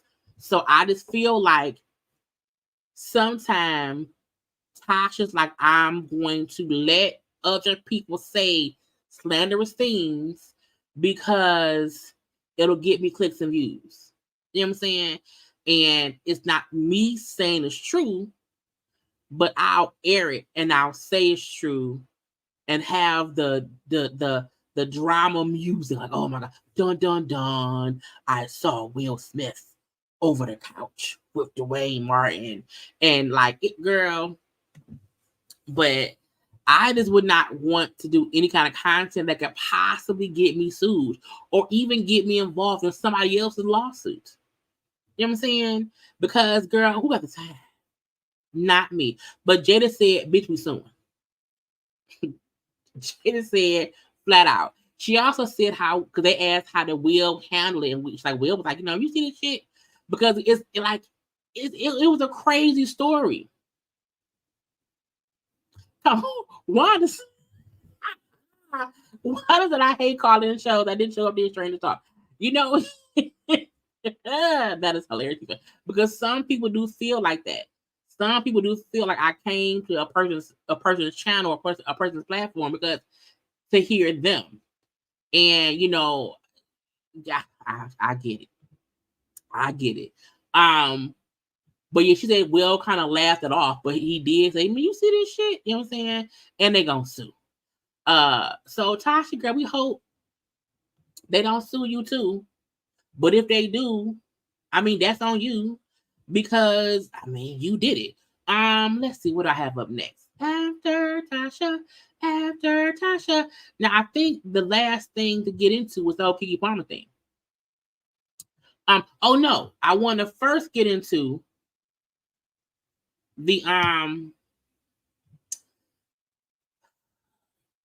know we sick and tired of this shit. I know we tired of the Tamar, Krishan, James Wright situation. However, yesterday when I played the clip from, I forgot what blog I played it from, they did not play the manager's full live that fully explained what happened. And to me, hearing what he said in full makes complete sense. And I know some folks felt what way or the other, but I wanted to have a full-fledged conversation on what he said happened, because when I saw somebody said something, I forgot where I saw it. Like it seemed like people have different stories, and now I feel like the guy LaTroy, I don't think LaTroy was in the room when it happened. I think LaTroy's point of view was what he was told by the folks who were in the room. But this guy right here, who is her tour manager, he fully explained everything that makes complete sense to me. And I appreciate when I can get a full story. So let's get into it. And then lastly, we'll get into the tidbits of Keke Mama going off on Darius. God, I hate that I even have to do this. But I'm gonna tell, because I'm gonna tell the truth and what the truth is. My problem is this. My problem is this. I was in the room. I was next to James. It was me, James, David, Mooney, Tamar. Now, I don't know who Mooney is. If Mooney is what they call LaTroy, then that's cool. But because he did not say LaTroy's name, that's why I assumed the guy who was running it, LaTroy, which is the guy who we first saw talk about it, I'm thinking that meant he was not in the room when it happened. And so he was told what happened. So that's why his account of it was a bit more animated because he was told what happened. Mooney, he was over the truck park porch. He did a lap earlier and said CR did hit him. She just don't remember cause the child. I can think it too. In that room. I want to address the assault. I want to address the assault. That's what I want to address right now because that is what is at question. And what is at question is the assault. And it breaks my heart that we even have to go this route and even have to go back and forth on social media. Right, because it's like, who had to keep fussing back and forth to prove that somebody we've seen be volatile and cause fights caused the fight? For those that don't know, I am the tour manager for Tamar Braxton, the Love and War Tour. And what I'm going to address is the assault. We were in the room. At the end of the show, Krishan walked up to Tamar. Troy brought her out a cake. Tamar put her hands in the cake. She had a right hand full of cake and some cake in her mouth. And Krishan came out and was like, "Where you going, sis? Gotta go on stage." And I'm looking like, huh? Like, what's happening? And Tamar like, the show is over. What do you mean? She said, "I'm about to go on stage." And she's like, huh? You ain't been out? You haven't went out there already? Because she was supposed to go out during the twerk session. She hadn't been out. Krishan hadn't been out. So I was like, come on, ladies, let's just take this in the dressing room. Because again, remember y'all, the footage we saw was Krishan coming out at the end after Tamar was singing Love and War. We also seen them presenting Tamar with a cake and the plaques, a platinum plaque for her stuff. We seen Krishan on the side talking to the one of the background singers, and also walking up to DJ booth. So all of this happened at the end of the show because Love and War is Tamar's closing song. So we went in the dressing room, and in the dressing room it was me, Tamar, and Krishan. At first it's 3 people in the dressing room. So that's why there's no footage of it. Because why would Tamar be on live? Why would he be on live? Why would Krishan be on live when they just all talking? Tamar was trying to figure out why didn't Krishan go out during the twerk session? And she's looking at me and I'm like, I don't know. Like, Krishan, I don't know why she didn't go out. So Krishan breaks down and starts crying. And I felt bad, and the Holy Ghost in me, because I carry it everywhere with me, I began to give her a hug and everything like that, because I like Krishan. I like her. And, and I was like, I don't want to see nobody with their feelings hurt, or I don't want nobody feeling some sort of way, because there was a big line of miscommunication that took place. So I began to try to comfort her and hug her and be like, no, don't cry, because it's not that, you know what I'm saying? Nobody was trying to, I don't want you to feel no sort of way. And this was just in the dressing room, and this was me, Krishan, and Tamar at the time. As the time went on, Krishan was explaining that this happens to her all the time, and she felt some sort of way because she felt embarrassed. She felt embarrassed, and she felt like, that this is just like, that shouldn't happen to her because, she was just prepared to go out during the twerk session, and that time had come and she didn't go out. So Tamar is still asking, like, well, what happened? What happened? Why didn't she go out? And I'm like, I'm trying to figure out what happened too. So David and Mooney come in. They both do makeup. And we're all at this point talking about what happened. Tamar is saying, Mooney, what happened? Mooney was saying that Krishan was not on the side of the stage when it was time for the twerk part. Mooney is a choreographer and he also does makeup. Okay, now double duty. I also want to bring up that, we've seen Krishan out during Love and War. So Tamar, in my opinion, could have also been asking, why did she not come out earlier? Because she came out during my set in my song and was being weird. Mooney was saying Krishan was not on the side of the stage. So, like, well, what happened? Well, who was there? Who can, like, what? Everybody's screaming, what happened? At this point, Krishan is like, yes, I was on the side of the stage. I was there.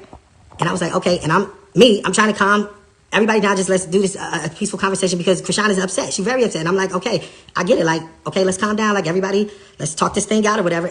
And we've seen Krishan upset. We've also seen Tamar and her feelings and upset. So in my opinion, everybody probably in their feelings, stuff going on, okay, and getting volatile. Then a few more talking, and then James comes in the room. So James, who was the background singer, one of Tamar's good Jaylee Johnson, James, who was one that was hit, he come in last. This point is me, Krishan, David, Mooney, Tamar, James.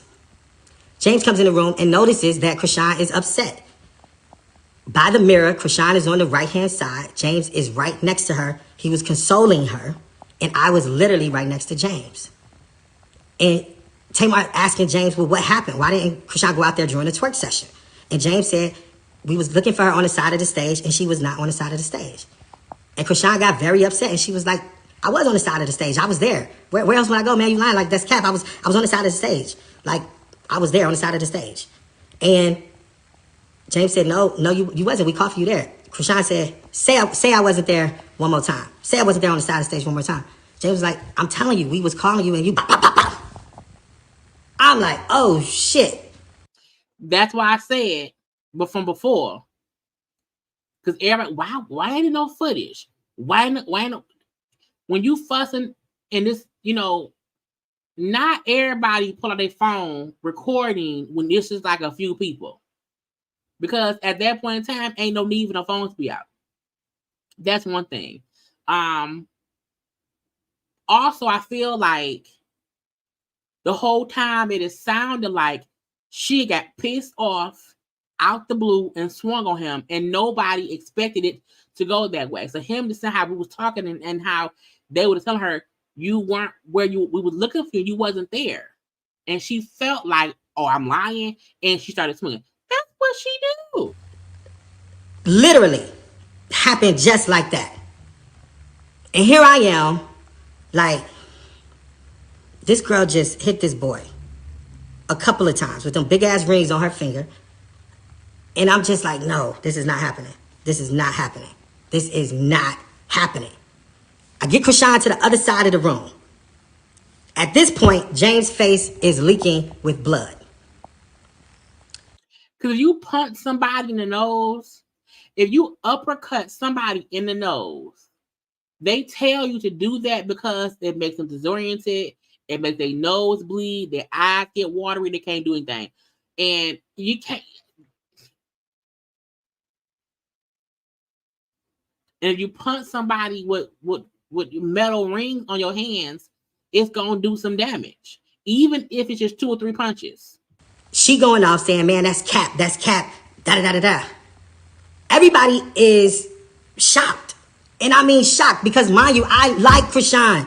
I'm still at this moment trying to de-escalate everything. Like, I don't want this to go left. Like, this is crazy. This is all craziness.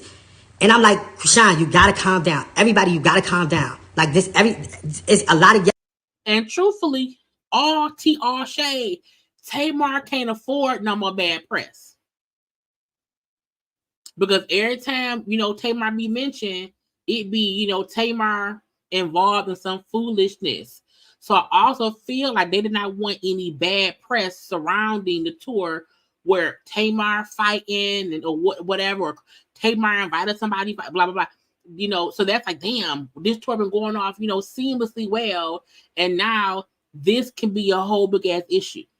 Because in my opinion, it ain't about what they may say. It's about what Krishan could say. At this point, Mooney and James, get her ass out of here. Da, da, da. I'm like, okay, everybody calm down. I got Krishan on my right-hand side. Now she's at the back. The door is right there. I'm blocking Krishan on here because at this point, she don't go. She like, well, what's up? Like, her defense is all the way up now. And people trying to get in the door. And I'm stopping people from coming in the door. Troy was one of the people that I stopped from coming in the door. And I'm like, okay, y'all, let's. Again, Troy was somebody he stopped from coming in the door. That's why I said Troy was told what happened by other people. We got to talk this out. We cannot. This is crazy. Tamar walks over to Krishan.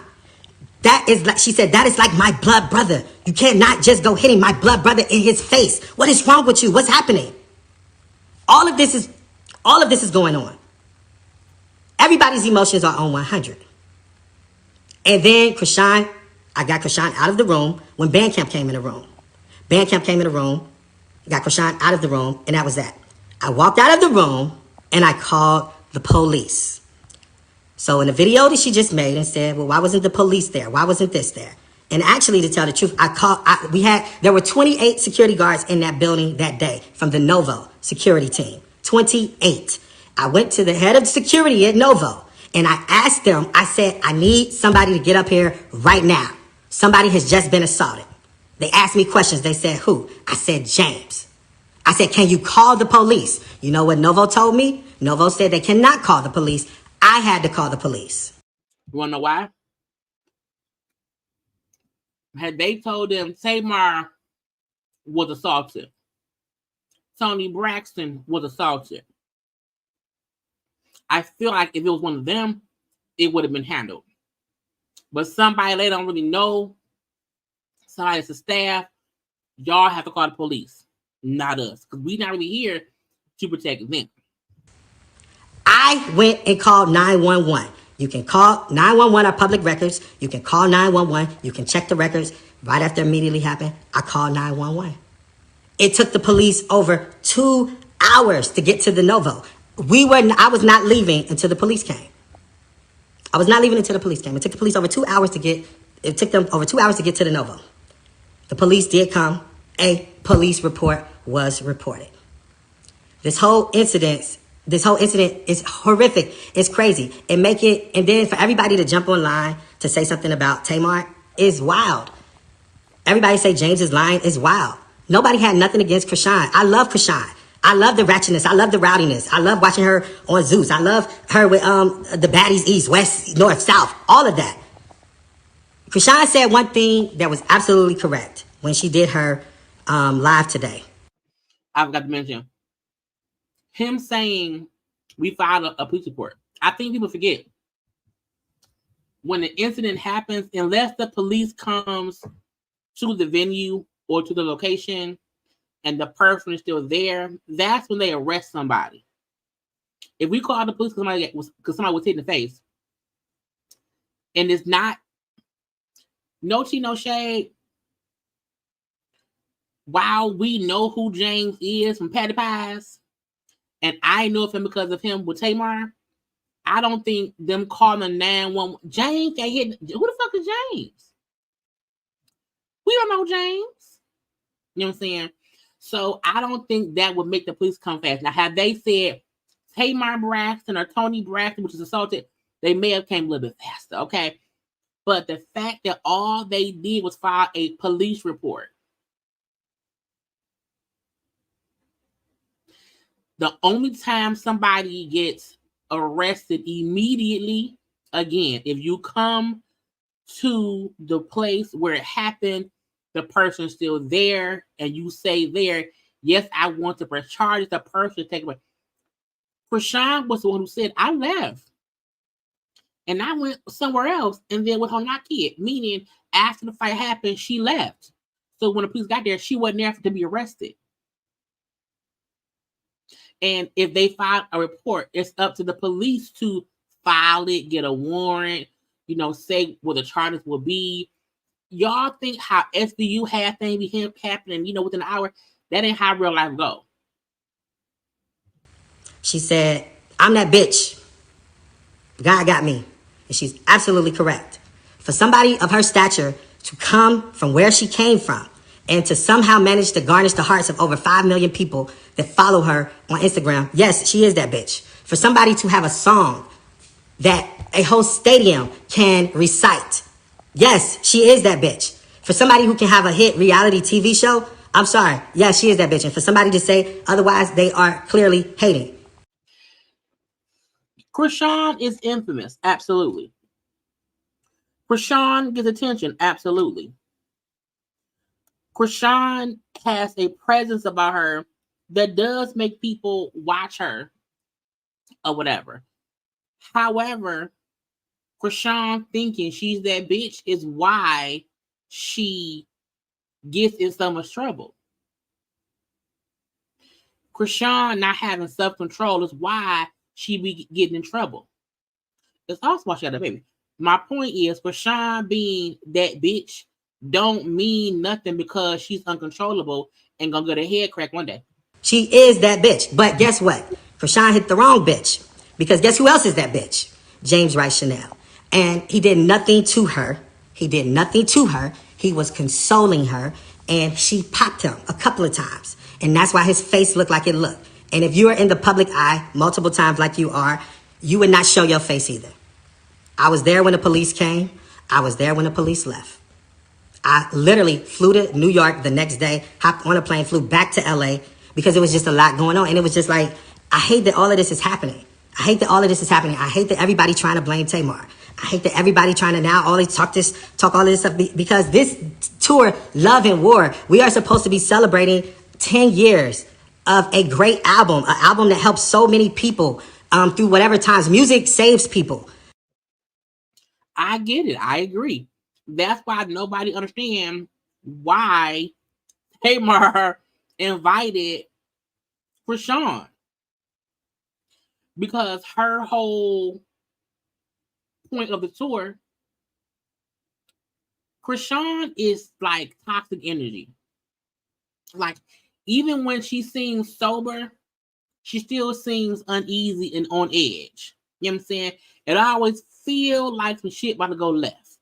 So Krishan is no one I would invite if I'm trying to have a positive, non-hectic, crazy night of enjoyment. You know what I'm saying? That's what we're supposed to be celebrating. And for this to happen, I hate it. I hate it. I hate it. I hate it. I hate it. I hate it. I hate it. I hate it. I hate it with everything inside of me. And I really wasn't going to say anything. I don't like to get into drama. I don't like to say anything. I stay neutral in a lot of things.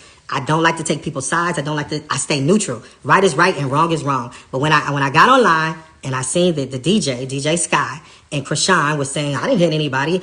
I did this. No, that's not true. And y'all know it's not true. And Bandcamp did not have the music. Y'all know he didn't have the music. In the videos that you're seeing we do a tribute to Tracy, which is what we do before we end the show with Love and War and Tamar comes out. How did Krishan get the microphone? Because the iconic, legendary Toni Braxton had a microphone on the side of the stage. And when she walked off the stage on her set, she had that microphone still sitting over there. That's how she got that microphone, because that microphone was on the side of the stage.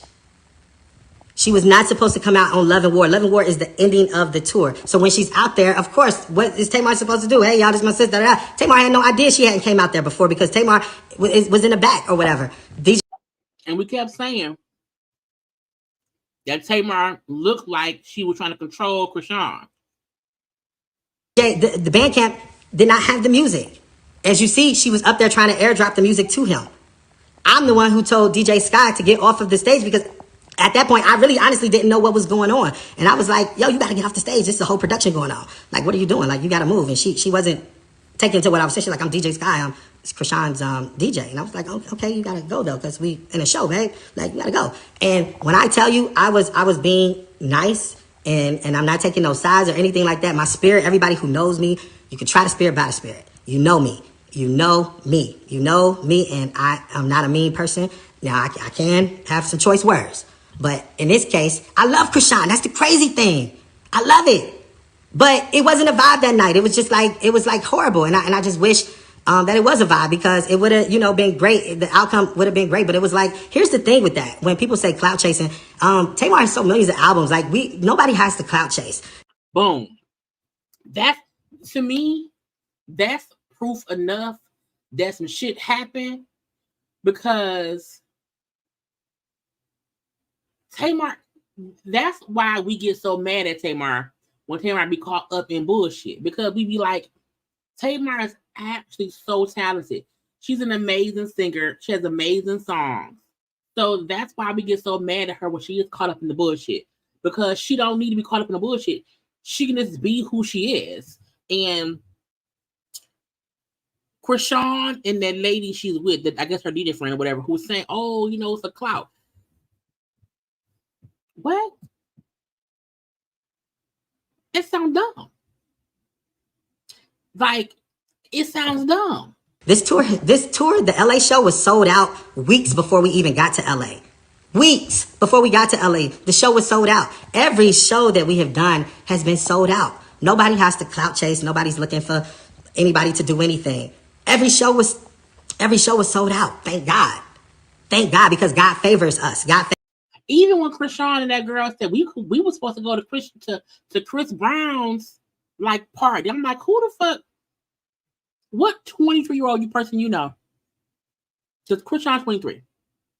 The fact that Krishan was saying y'all skipped going to something that Chris Brown was having to go to Tamar thing, so Tamar should be happy. I'm like, no, it seemed like you wanted to go to Tamar stuff, because if I had a choice between Tamar and Chris Brown musically, because Chris Brown is more of the audience that Krishan knows. They know her.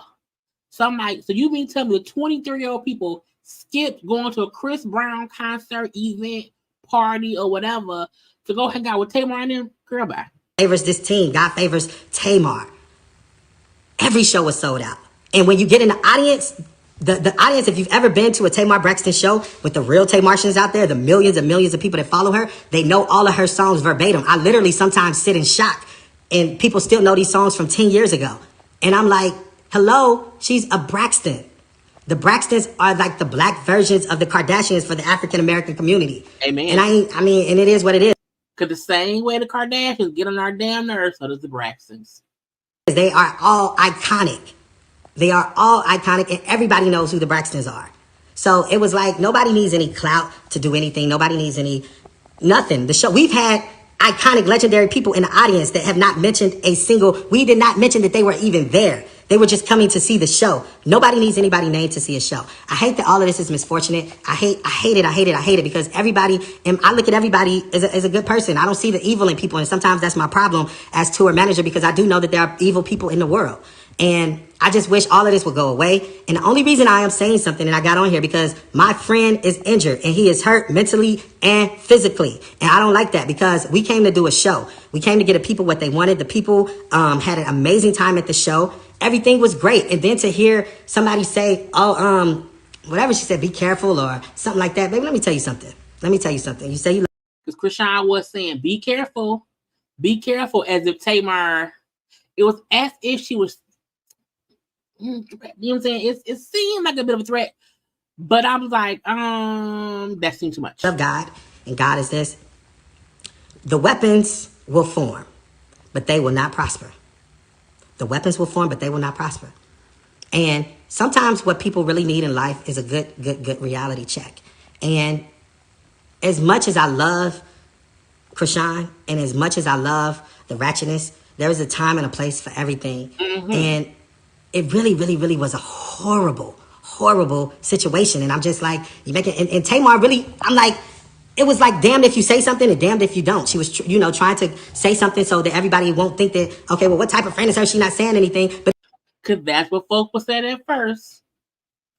Folks was like, why ain't Tamar defending James? Why haven't Tamar came out and said anything? And then Tamar came out and tried to be neutral, saying what happened was wrong, trying to explain what she wasn't trying to do, that basically set off Krishan, and then saying sorry to Krishan that she felt this kind of way. And they like, girl, you playing over both sides. It's like, I knew all of this shit would happen. Like, I knew everything that's happening, I knew would happen, because I know how social media can take something and run with it. I know how social media can take something and run with it. But no, the police were called. I called the police. I called 911. If anybody wants to go get the records, I'm sure you can pull them up from the Los Angeles County or whatever district we was at the Novo, and pull them up and go hear it for yourself, And I was not the only one that called 911. Chris Sibley called 911 as well, So I don't worry about people threatening and doing anything like that, because let me tell you, the joy of the Lord is my strength. And one thing about this team over here, the Holy Ghost is with us throughout all of the way. So even after he got punched, the Holy Ghost was still there. For this particular tour to sell out all of the shows, and she has not did this album in 10 years, that ain't nobody but God. Amen. I still feel like, wait, wrong one. Where's that? Krishan is going to learn the hard way that a soft ass or hard ass will still have a bad fall. Lastly, let's get into the NIST. Wait, where is it? Yes, these people right here. Keke Palmer mama. Child, she went off on that boy. Now, Armand Wiggins released this 7 minutes recorded call because it seems that Darius recorded the conversation of him, Keke, and Keke mama. And Keke mama going clean off on that man. Okay? I was like, girl, well, first of all, before, congrats to Keke Palmer. Keke Palmer will be hosting the BET Awards. No, sorry, girl, the Soul Train Awards. Keke Palmer will be hosting the Soul Train Awards that air. I believe they air next week because it's one day in November. Okay, but she will be hosting the Soul Train Awards. This is gonna be interesting, okay? Because y'all know sometimes when people host shows, they discuss stuff that happened in the news. So I don't know how this is gonna go, but we shall see. So congrats to Keke for being the host of the Soul Train Awards. It was announced today, meaning she ain't gonna back out. You understand? So congrats. Also, how they said that Darius Jackson's mama has a long-standing order of protection against that man's father for domestic violence, which means that is possibly why Darius and his brother have a tendency to be called, violent in different ways, okay? And I said, Lord Jesus. It says court document shows obtained by the Cake Dish podcast. Jackson's mama, whose name I can't pronounce, is Hyinyer, Hubbard Jackson, filed for a restraining order in 2020 against Romeo Jackson as part of their divorce filing. It says the exact details surrounding the alleged abuse are unknown. The restraining order remains in place today, meaning 3 years later. And it says, and Jackson's dad was also forced to hand over his firearms. So that means the shit runs in the family. Okay, it runs in the family. Okay, so that you put it through. Remember, we the back. The fact that I'm gonna pop off camera, I'll be on camera right now. The fact that Darius recorded this phone conversation is crazy because it seemed like him and Keke were there in person together, and Keke must have called her mama on the phone. It also seems like this must have been around the time after the whole Usher debacle happened. That's how Usher popped up in it, okay? But the fact that he was recording and then gave, because this is my thing, for this full audio to have been obtained and posted by Armand Wiggins, again, shout out to Armand Wiggins. That's where it came from, okay? Yep. Armand Wiggins, okay? Gotta give credit to it. To me, that means he's trying to get his narrative out. But I'm like, sir, this makes you look bad. Because even though Keke Mama she's hot. She's pissed off. And she's going off. And this is the thing. Keke Mama, in my opinion, Keke Mama is going off on Darius as any other mother would do when you don't assume the dude is around here recording the conversation. But even in the conversation, he still seemed like an abusive jerk. So let's listen. What the fuck is you saying, ignorant? That you put it through? Can you speak English? That's part of the reason why you can't get no acting job. I'm sure. Your articulation is poor. She said she told that fool, you can't get no acting job because your comprehension is poor. I said, bitch, the mama got jokes, okay? She got jokes. Sure. What the fuck are you think? I'm sure. Armand Wiggins. You're going to hear Armand Wiggins saying Armand Wiggins throughout the thing. So when you hear Armand Wiggins, it's because he tagged the video. If only you actually like. Put it through? What does that mean? Can you put it through? He's trying to do the whole child actor parents sacrifice their childhood gag. Oh, well, okay, well, we got Look at her. $30 million today. Look at her. That's fine. Yeah, I sacrificed her. So him trying to say, oh, y'all put her through all this to be a star. Look at her now. Like, again, he's trying to make it seem as if Keke's a bad person. And the mama like, first of all, we got millions. And she's a great person. She's in a great position. Unlike you broke bastard.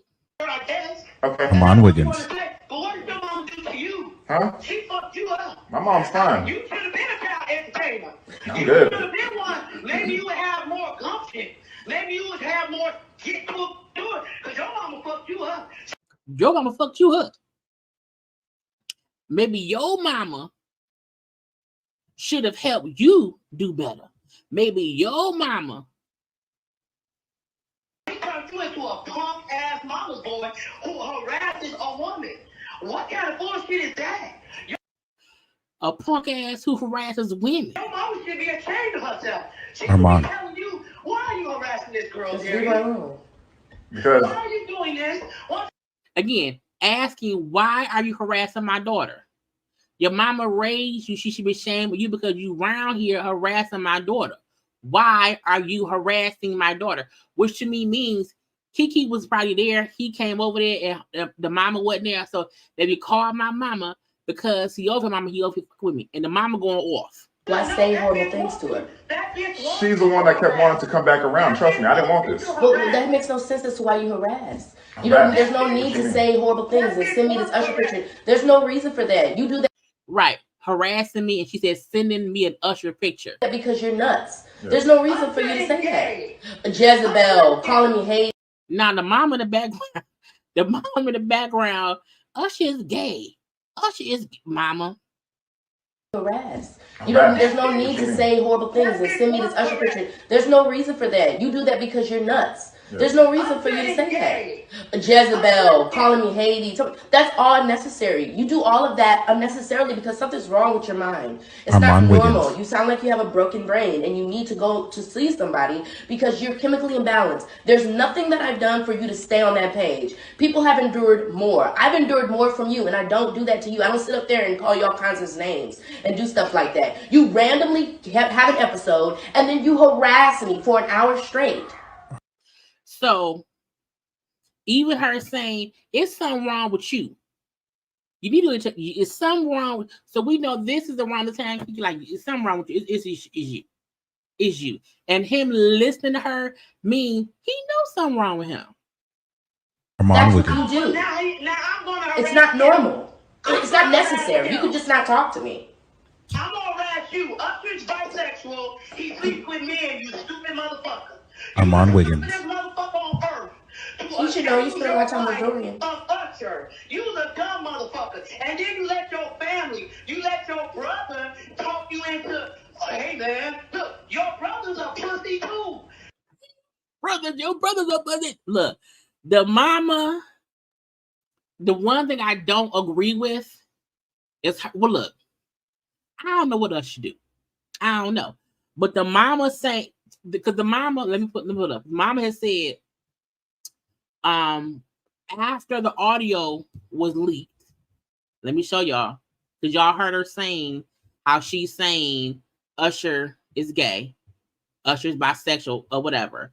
So she came back once this was released, and she said the lie I told about Usher was to get there to stop abusing my daughter on account of his jealousy. So I said he didn't like women for her safety. Everything else I meant with my chest and didn't expect anyone to hear it because recording me is illegal. I guess he's okay with jail, but I knew that when he put his hands on my daughter, he is still abusing her and all of this, trying to paint himself as a victim. Textbook behavior. So I can understand the mama saying, he's harassing my daughter. He's badgering my daughter about her and Usher. If I say, Usher don't even like women. You so dumb to be badgering my daughter. Usher don't even like women. So while I get that, I also feel like, why Usher? Why not just say my daughter don't want Usher?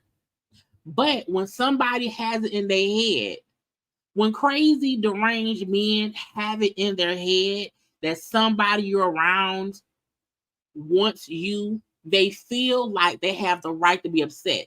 And we as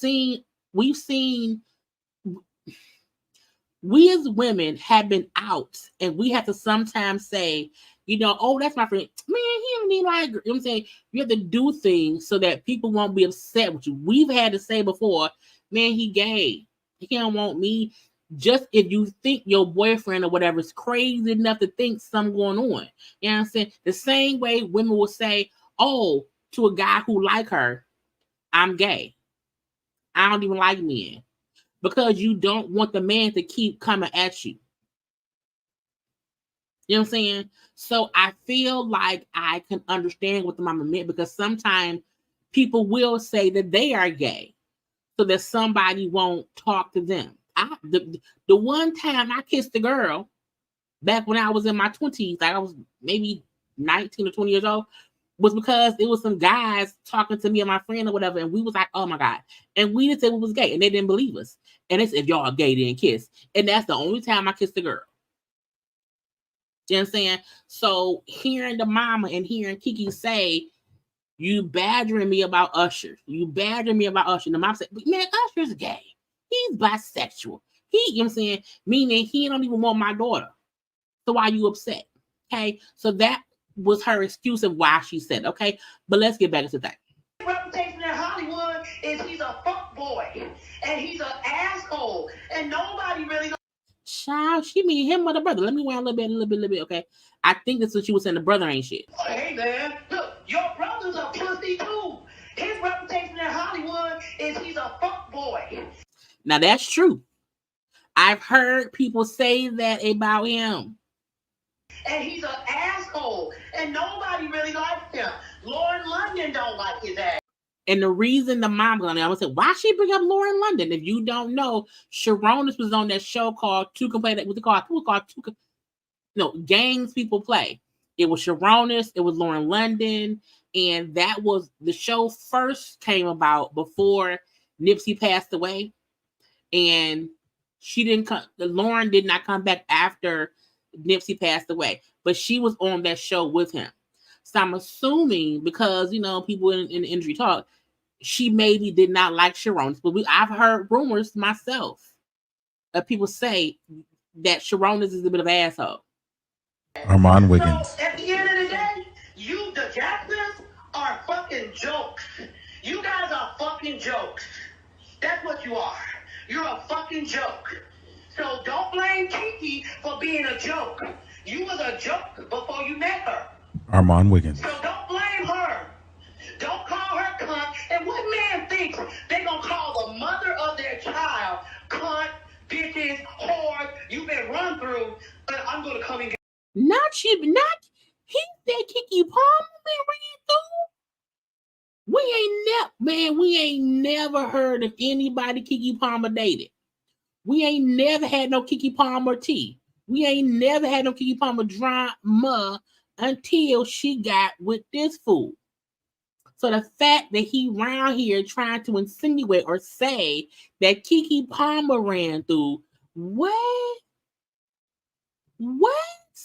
But again, the fact that that's the kind of things he's saying, and the fact that we do not hear him denying that he said those things about Keke, means that stuff he said he meant about her. And that's why the mama's going off. The baby. What kind of mental motherfucker are you? Nobody does that, Darius.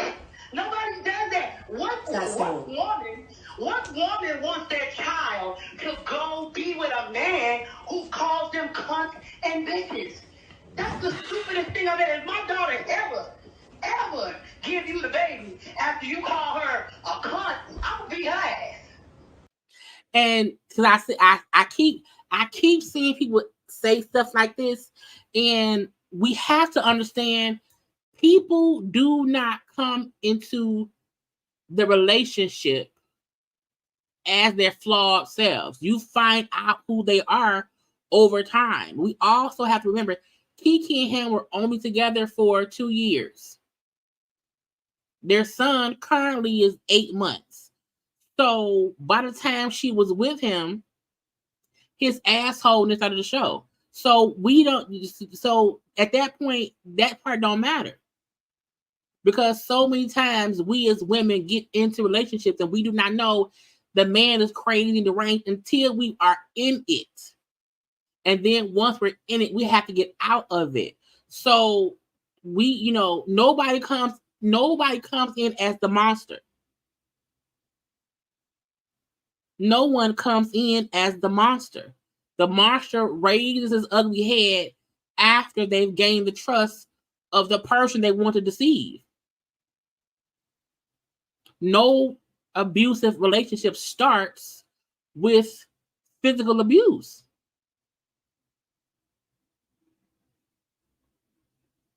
So what I would not, as a survivor of domestic violence, what I do not allow is anyone questioning the victim, because that's why people stay in the situation, because they're then judged when they get out of it as if they've always known from day one what somebody was.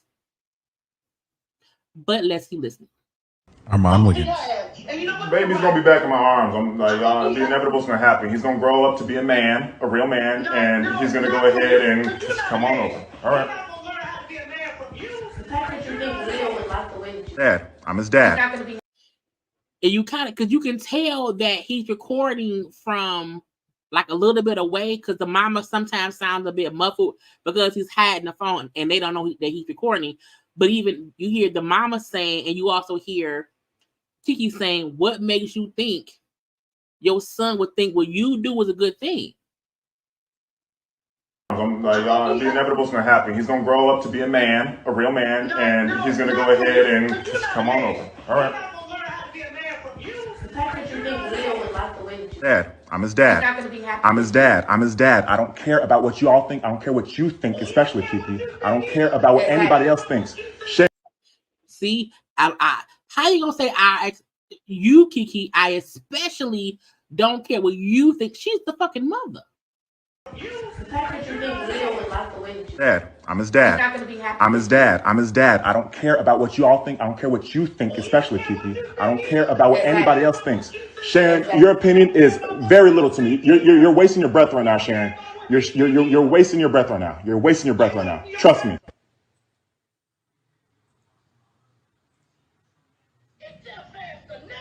Yeah. It sounds like, because there was a little pause in between, it sounds like whatever recording that they had, he cut it and clipped something else in and then transitioned it into. So, you know what I'm saying? It's a bit of a break in between. But the fact that he's so calm, but yeah, you can tell he's aggravated, is the scary part. Armand Wiggins. Bro, I've seen this like 20 different times, Sharon. It doesn't faze me anymore. None of what y'all do faze me anymore. Come on now. Where's my son at? If your son ain't there, why you there? If your son not there, then leave. Where's my son at? Armand Wiggins. Okay. That's what I'm about to do. Okay. Yeah, okay. You are a dickless motherfucker. You are a dickless motherfucker. I'm sure. I don't know what the fuck my daughter just saw in your limp dick ass. That Not limp penis. Armand Wiggins. I'm about to fix it. That's what you raised. That's what you raised. You are, yeah, and that's what your mama raised. Dick suckers. Okay. Your brother's a dick sucker too. I'm sure. Both of y'all dick suckers. I'm sure. You probably dicks too. Okay. Armand Wiggins. Yep. You a dick sucking motherfucker. All right, so about a bullet. If you keep fucking around, I might get somebody to fuck you. All right, so about that bullet again. So again, because he know he recording her. So this is one thing that people do too. When people know they're recording you and they know if you get If you get them mad enough to start going and going and going, you can have it all on recording. So let me fully argue with the mama because I'm recording her. Let her say all the crazy things anybody else say when they're pissed. You know what I'm saying? Let me get them real riled up and that's why he ain't saying much. Because he know he recording and they don't. And let me try to trigger her to saying different things. However, it makes him look even worse. Keep fucking with me, you might get a dick in your ass. Okay. Keep fucking with me. Okay. You motherfuckers don't know who you dealing with. Y'all have no idea who you stepped up and play with, but it's all good. I tried to be nice to you. Yeah. I tried to be nice because I thought you had some mental problems. Nope. So I tried to be nice, but you don't talk. When the mama said, I tried to be nice because I thought you had mental problems. And Keke said, he does. He does. About my daughter, you gonna... I think Keke is more calm because Keke is in the room.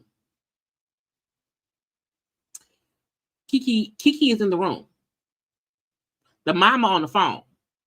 So I think Keke is not trying to get all up it because because I'm in the room with him. I want him to leave because his son ain't here. And he won't leave. We'll just watch the mom on the phone because then at least she isn't. It's somebody else who can hear what happened. That's my daughter. You gonna talk about Usher? Usher is gay. Armand You Wiggins. and your stupid ass family don't even understand the business. Usher is gay, guys. Armand Wiggins. Told her to put some clothes on. Told her to put some clothes on. Not tell her. So again, that lets you know this happened after the Usher thing. Tell her to put some clothes on. Tell her to put some clothes on. It's an Usher. Told her to put some clothes on. You are stupid. Told her to put some clothes on. You are a stupid man. She's a mom. She has to put some clothes on. She's a mom. She has to put some clothes on. Somebody trip him down some stairs. There's some pillows and some pens and some alcohol. Family are crazy, chaotic, harassing people. So where my son go? They are harassing my family. They are harassing my daughter. Where's my son at? Even Marcus Johnson, the nigga that your brother's named after, his kids told me y'all are crazy. Okay. He was the one in the video. They told me that you and your brother's crazy. And it's crazy because your brother's named after their dad. Right. And they said y'all are nuts. I'm sure. So again, you hear Keke explain. Let me wind a little bit, because the mama fussing, Keke talking, he talking too. But Keke's talking about how people was telling her stuff about them. But again, mostly all the craziest things started happening after she got with him and after she got pregnant. That your brother's named after, his kids told me y'all are crazy. Okay. He was the one in the video. They told me that you and your brother's crazy. And it's crazy because your brother's named after their dad. Right. And they said y'all are nuts. I'm sure. And the mama said, you gotta go. You should not be at her house. You need to go. You got to go. Can he still hear me? Oh, yeah, he hears. I'm just waiting for my son. Where's my son at? It's football Sunday. He used to be with his family. Armand Wiggins. Fuck you, nigga. You ain't got a family. Your bitch ass family, your dick sucking brother, your sister that you chose, your immigrant bitch ass mama, nigga, please. Oh God. I hope I don't get flagged. I hope this video do not get flagged. I may have to repost this as a replay tomorrow if it gets flagged. Because girl, they have nothing to do with this. They have nothing to do with this. They have nothing to do with this. Yeah, they do. No, they don't. Armand Wiggins. She the one got you thinking you can go around and harass women because your daddy harassed her. Okay. And your grandmama told me his mama's crazy. We've never been able to do anything with her. I don't know why my son stayed with her, but yeah, she's crazy. And if Darius is listening to her, he should be ashamed of himself. That's what your damn grandmama told me. That's what his dad said. Your grandmama told me your mama was crazy, and that if you wanted to listen to your mama, she's schizophrenic, and so is he. You both need medicine. Yeah, the grandmama said Armand if you wanted to keep listening to your mama, then Keke needed to let you go. Because Keke is a brilliant person, and Darius should be lucky to have her. So if you think she's a cunt, you think she's a whore, then why don't you take your limp dick and find the woman that you want to find? Why you over my daughter's house? Why you over My son. call her cunt bitches? My son. A Mexican. Your son ain't there. Your son ain't there. My Harass son. me though. My son. Why harass me? You don't My have to son. harass me. But for my son. But you don't have to My harass me. son. Where's You my harass son? me. Where's my son? You need to stop harassing Where's me. my son? That's all. And this is the crazy part. Keke don't know he recording. He know he recording. And Keke don't. And Keke saying, why do you keep harassing me? And my son. Where my son? He ain't here. My son. For Why my harass son. me though? My son. Why harass me? You don't My have to son. harass me. But for my son. But you don't have to My harass son. me. Where's You my harass son? me. Where's my son? You need to stop harassing me. Where's my son? That's all I'm just asking for. I'm not here for her. Armand Wiggins. And that was all that it was on there. Child, look.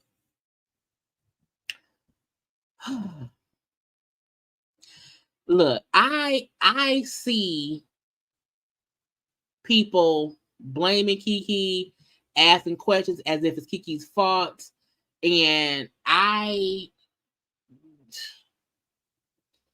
don't understand it. I literally don't understand it. It's like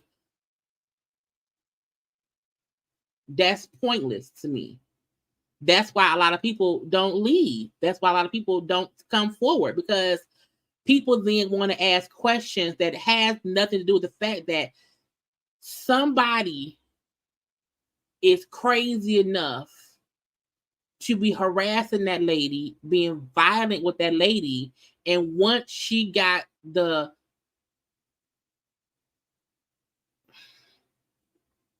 heart to leave and to walk away, people want to question it. I also feel like people don't get Keke has never been in any public, crazy situations.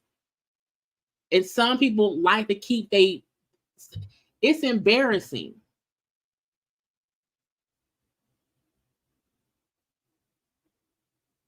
So sometimes you don't want to go to the police, because if you are Keke Palmer, because we see the moment she filed the stuff, it became public.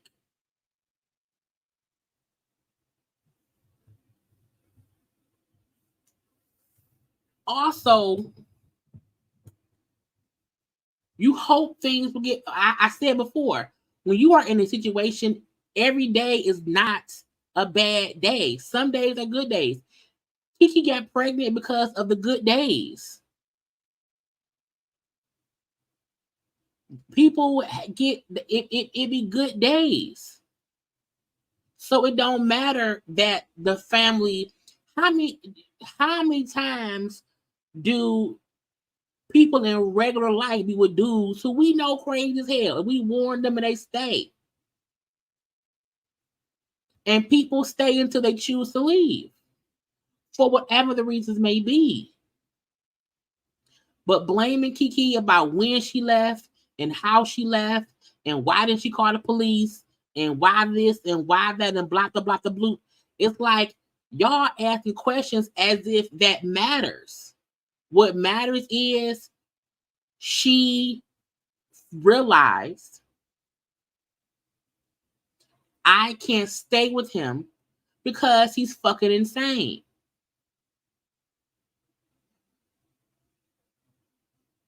I realized this ain't where I want to be, and I left.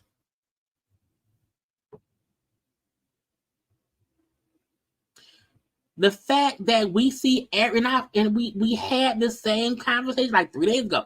We see murder scenes and we see news stories of people being taken out because they chose to leave.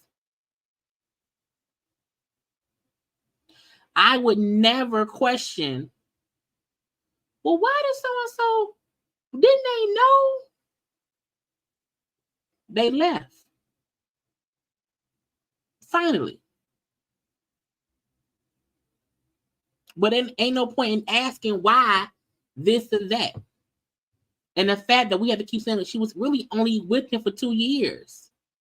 The crazy in person don't even come out for 6 months. The nice person is the nice person for the first 6 to 8 months. When somebody get crazy, deranged, around the 8th or 9th month of y'all dating, that's when the little itty bitty parts of that craziness come out. The longer you with somebody, the longer they can't hold who they really are. Hence why Keke was with him and then they broke up a couple times because he had these episodes. But again, every day ain't a bad day. So we have to stop. I'm not saying that when something happens, we don't say, oh my God, I wonder this and I wonder that.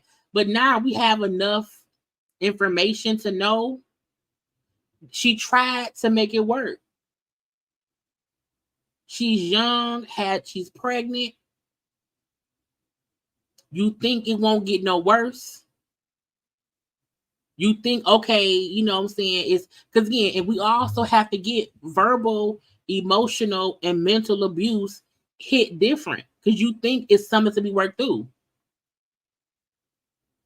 And little by little, you assume it'll get better. You assume that it won't get worse. I think once she had the baby, and he wasn't getting no better, she said, not on my watch, and she left.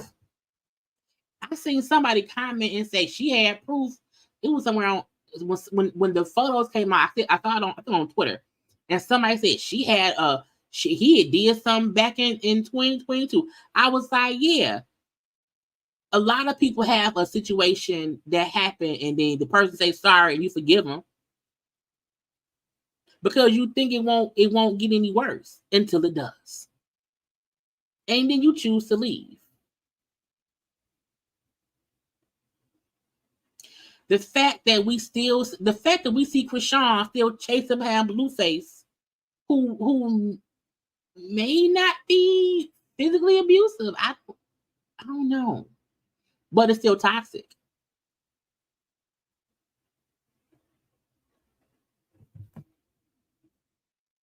So I just feel like when we having these kind of conversations, you know what I'm saying? Just think about what part don't matter. Like even her mama going off on him because they're trying to make him leave because he ain't supposed to be there. And the mom like, if I cuss him out enough, if I piss him off enough, it will leave the house because he fussing with me. He ain't fussing with her. And my mama has had to cuss her person out for me, you know what I'm saying, on my behalf. So we have to understand, I don't see nothing wrong with her mama going off on that man and telling him he ain't nothing. You ain't nothing, because the mama pissed. Why? Because they've been dealing with him. Because again, by this time of the Usher situation, that was towards the end of their relationship. That was toward the end. And when she said we officially broke up and I was done, and we popped back up.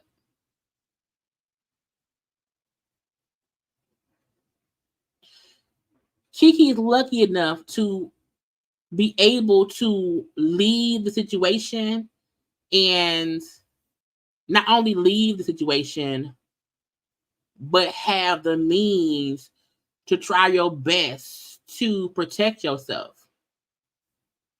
Because so many times we have women who leave and then they are left to their own devices, meaning the police can't help, they family can't help, and the dude just around here stalking, and they can't afford to have cameras in their house to have proof of the abuse.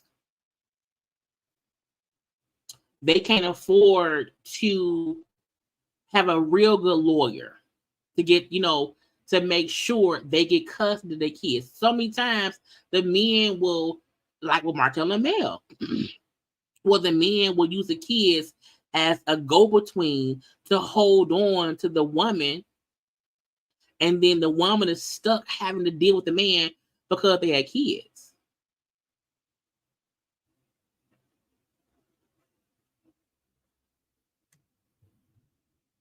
I just don't. It's because I think about people questioning Keke, people questioning Meg.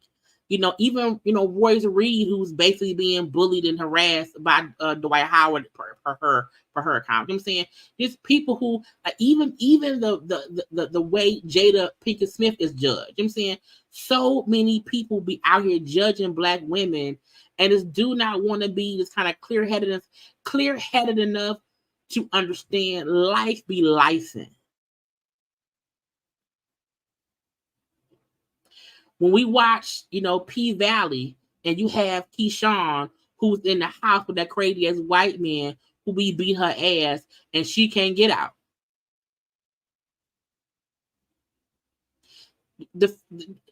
That man took the damn battery or the thing out the car, and Keyshawn couldn't go no damn well.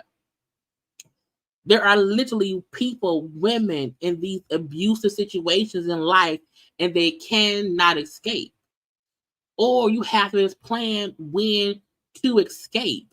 You have to know that if the dude pop up at your house, call your mama on the phone, your mama, your daddy, whatever, to be sure somebody know he here right now. So even if I die, they know who did it.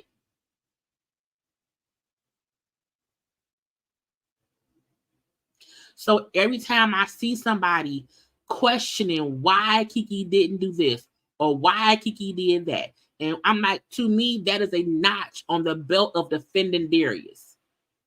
Because the only question we should ask, why we ain't rolled down on Darius yet. Let's ride down on that man because he know he wrong. And nobody gets into these relationships thinking that in 6 months, this man that they grew to love and care for, who they get a body to, who they finally come out and have a public relationship with, is going to be a menacing harassment in the making, who you now tied to for 18 years because he showed up as his best self at first and got you hoodwinked and bamboozled and led astray, and now it's connected to you forever.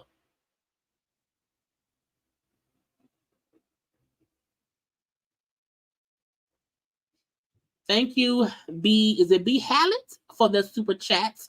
We did see that. We talked about that a little while ago, and we talked about that before we got into the call. And we said then, the whole fucking family around here on some BS. It's a learned behavior from the daddy. From the daddy. The deadbeat, okay? And yes, it's victim blaming.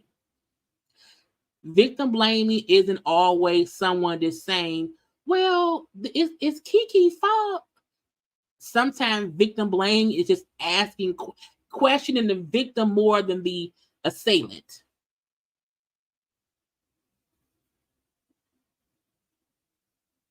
Questioning why would Keke get involved with him? We didn't know when Keke was with that man before that he was abusive.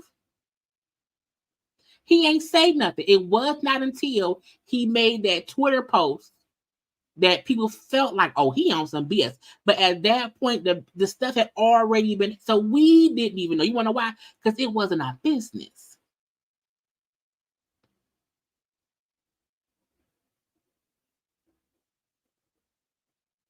And I really feel like I don't be trying to preach to y'all. I don't. But I feel like more often now I lead with grace. Because it's easy to go into a situation judging it if you haven't been through it, or even judging it because you've been through it and you're out of it, and you have those questions in your own head about why you didn't leave, why you stayed so long, why didn't you see red flags? You know what I'm saying? But I'm like, no. Some situations really calls for grace. So that way, nobody else who is living through what Keke living through, and they feel like if I come out and I say something, somebody gonna come at me.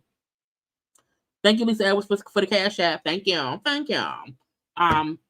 So many people feel like when they hear how we judge other people, it makes them stay silent. That's why when we have these conversations, I'm like, I discuss my past physical abuse, my past assaults on, that I've had on myself. You know what I'm saying? So people will realize, as much as I'm brown and I'm a good person, I'm a jolly person. You know what I'm saying? I'm normal now. But sometimes you don't think that based on what I've been through in life that I would be right. You know what I'm saying? I can be so entertaining.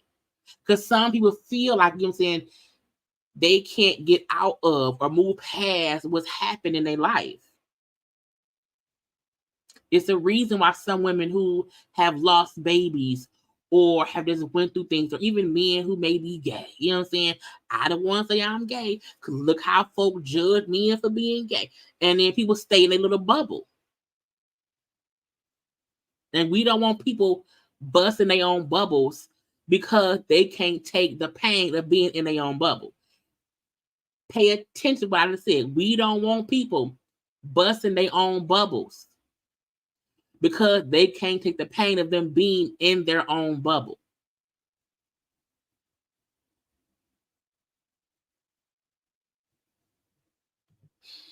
And we just happy that Keke has custody of that child, because hearing how that man talk, he don't need to be the sole provider for that baby. He don't. Not at all. And sometimes people, because I know somebody said, wow, well, why would he abuse her if he knows she got cameras? The same reason bank robbers rob banks in his cameras. So many people go into places that they know are full of cameras and will do a whole spree. We've seen people know the bank, the hospital, the church, the school, the newsroom. They know that wherever they are is full of cameras. It does not stop them from going around there and causing havoc. People being on camera don't stop shit.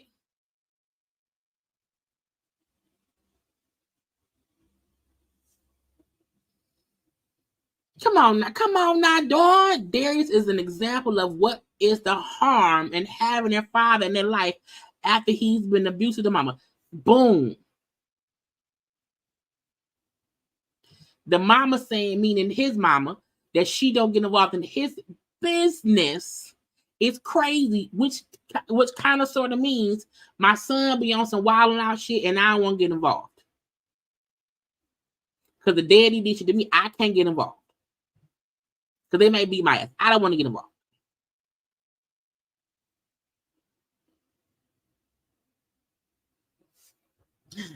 Anyway, we had a great time. We are done. We are done. We are done for the night. Okay, I hope we all had a great time just having great conversation and discussing things.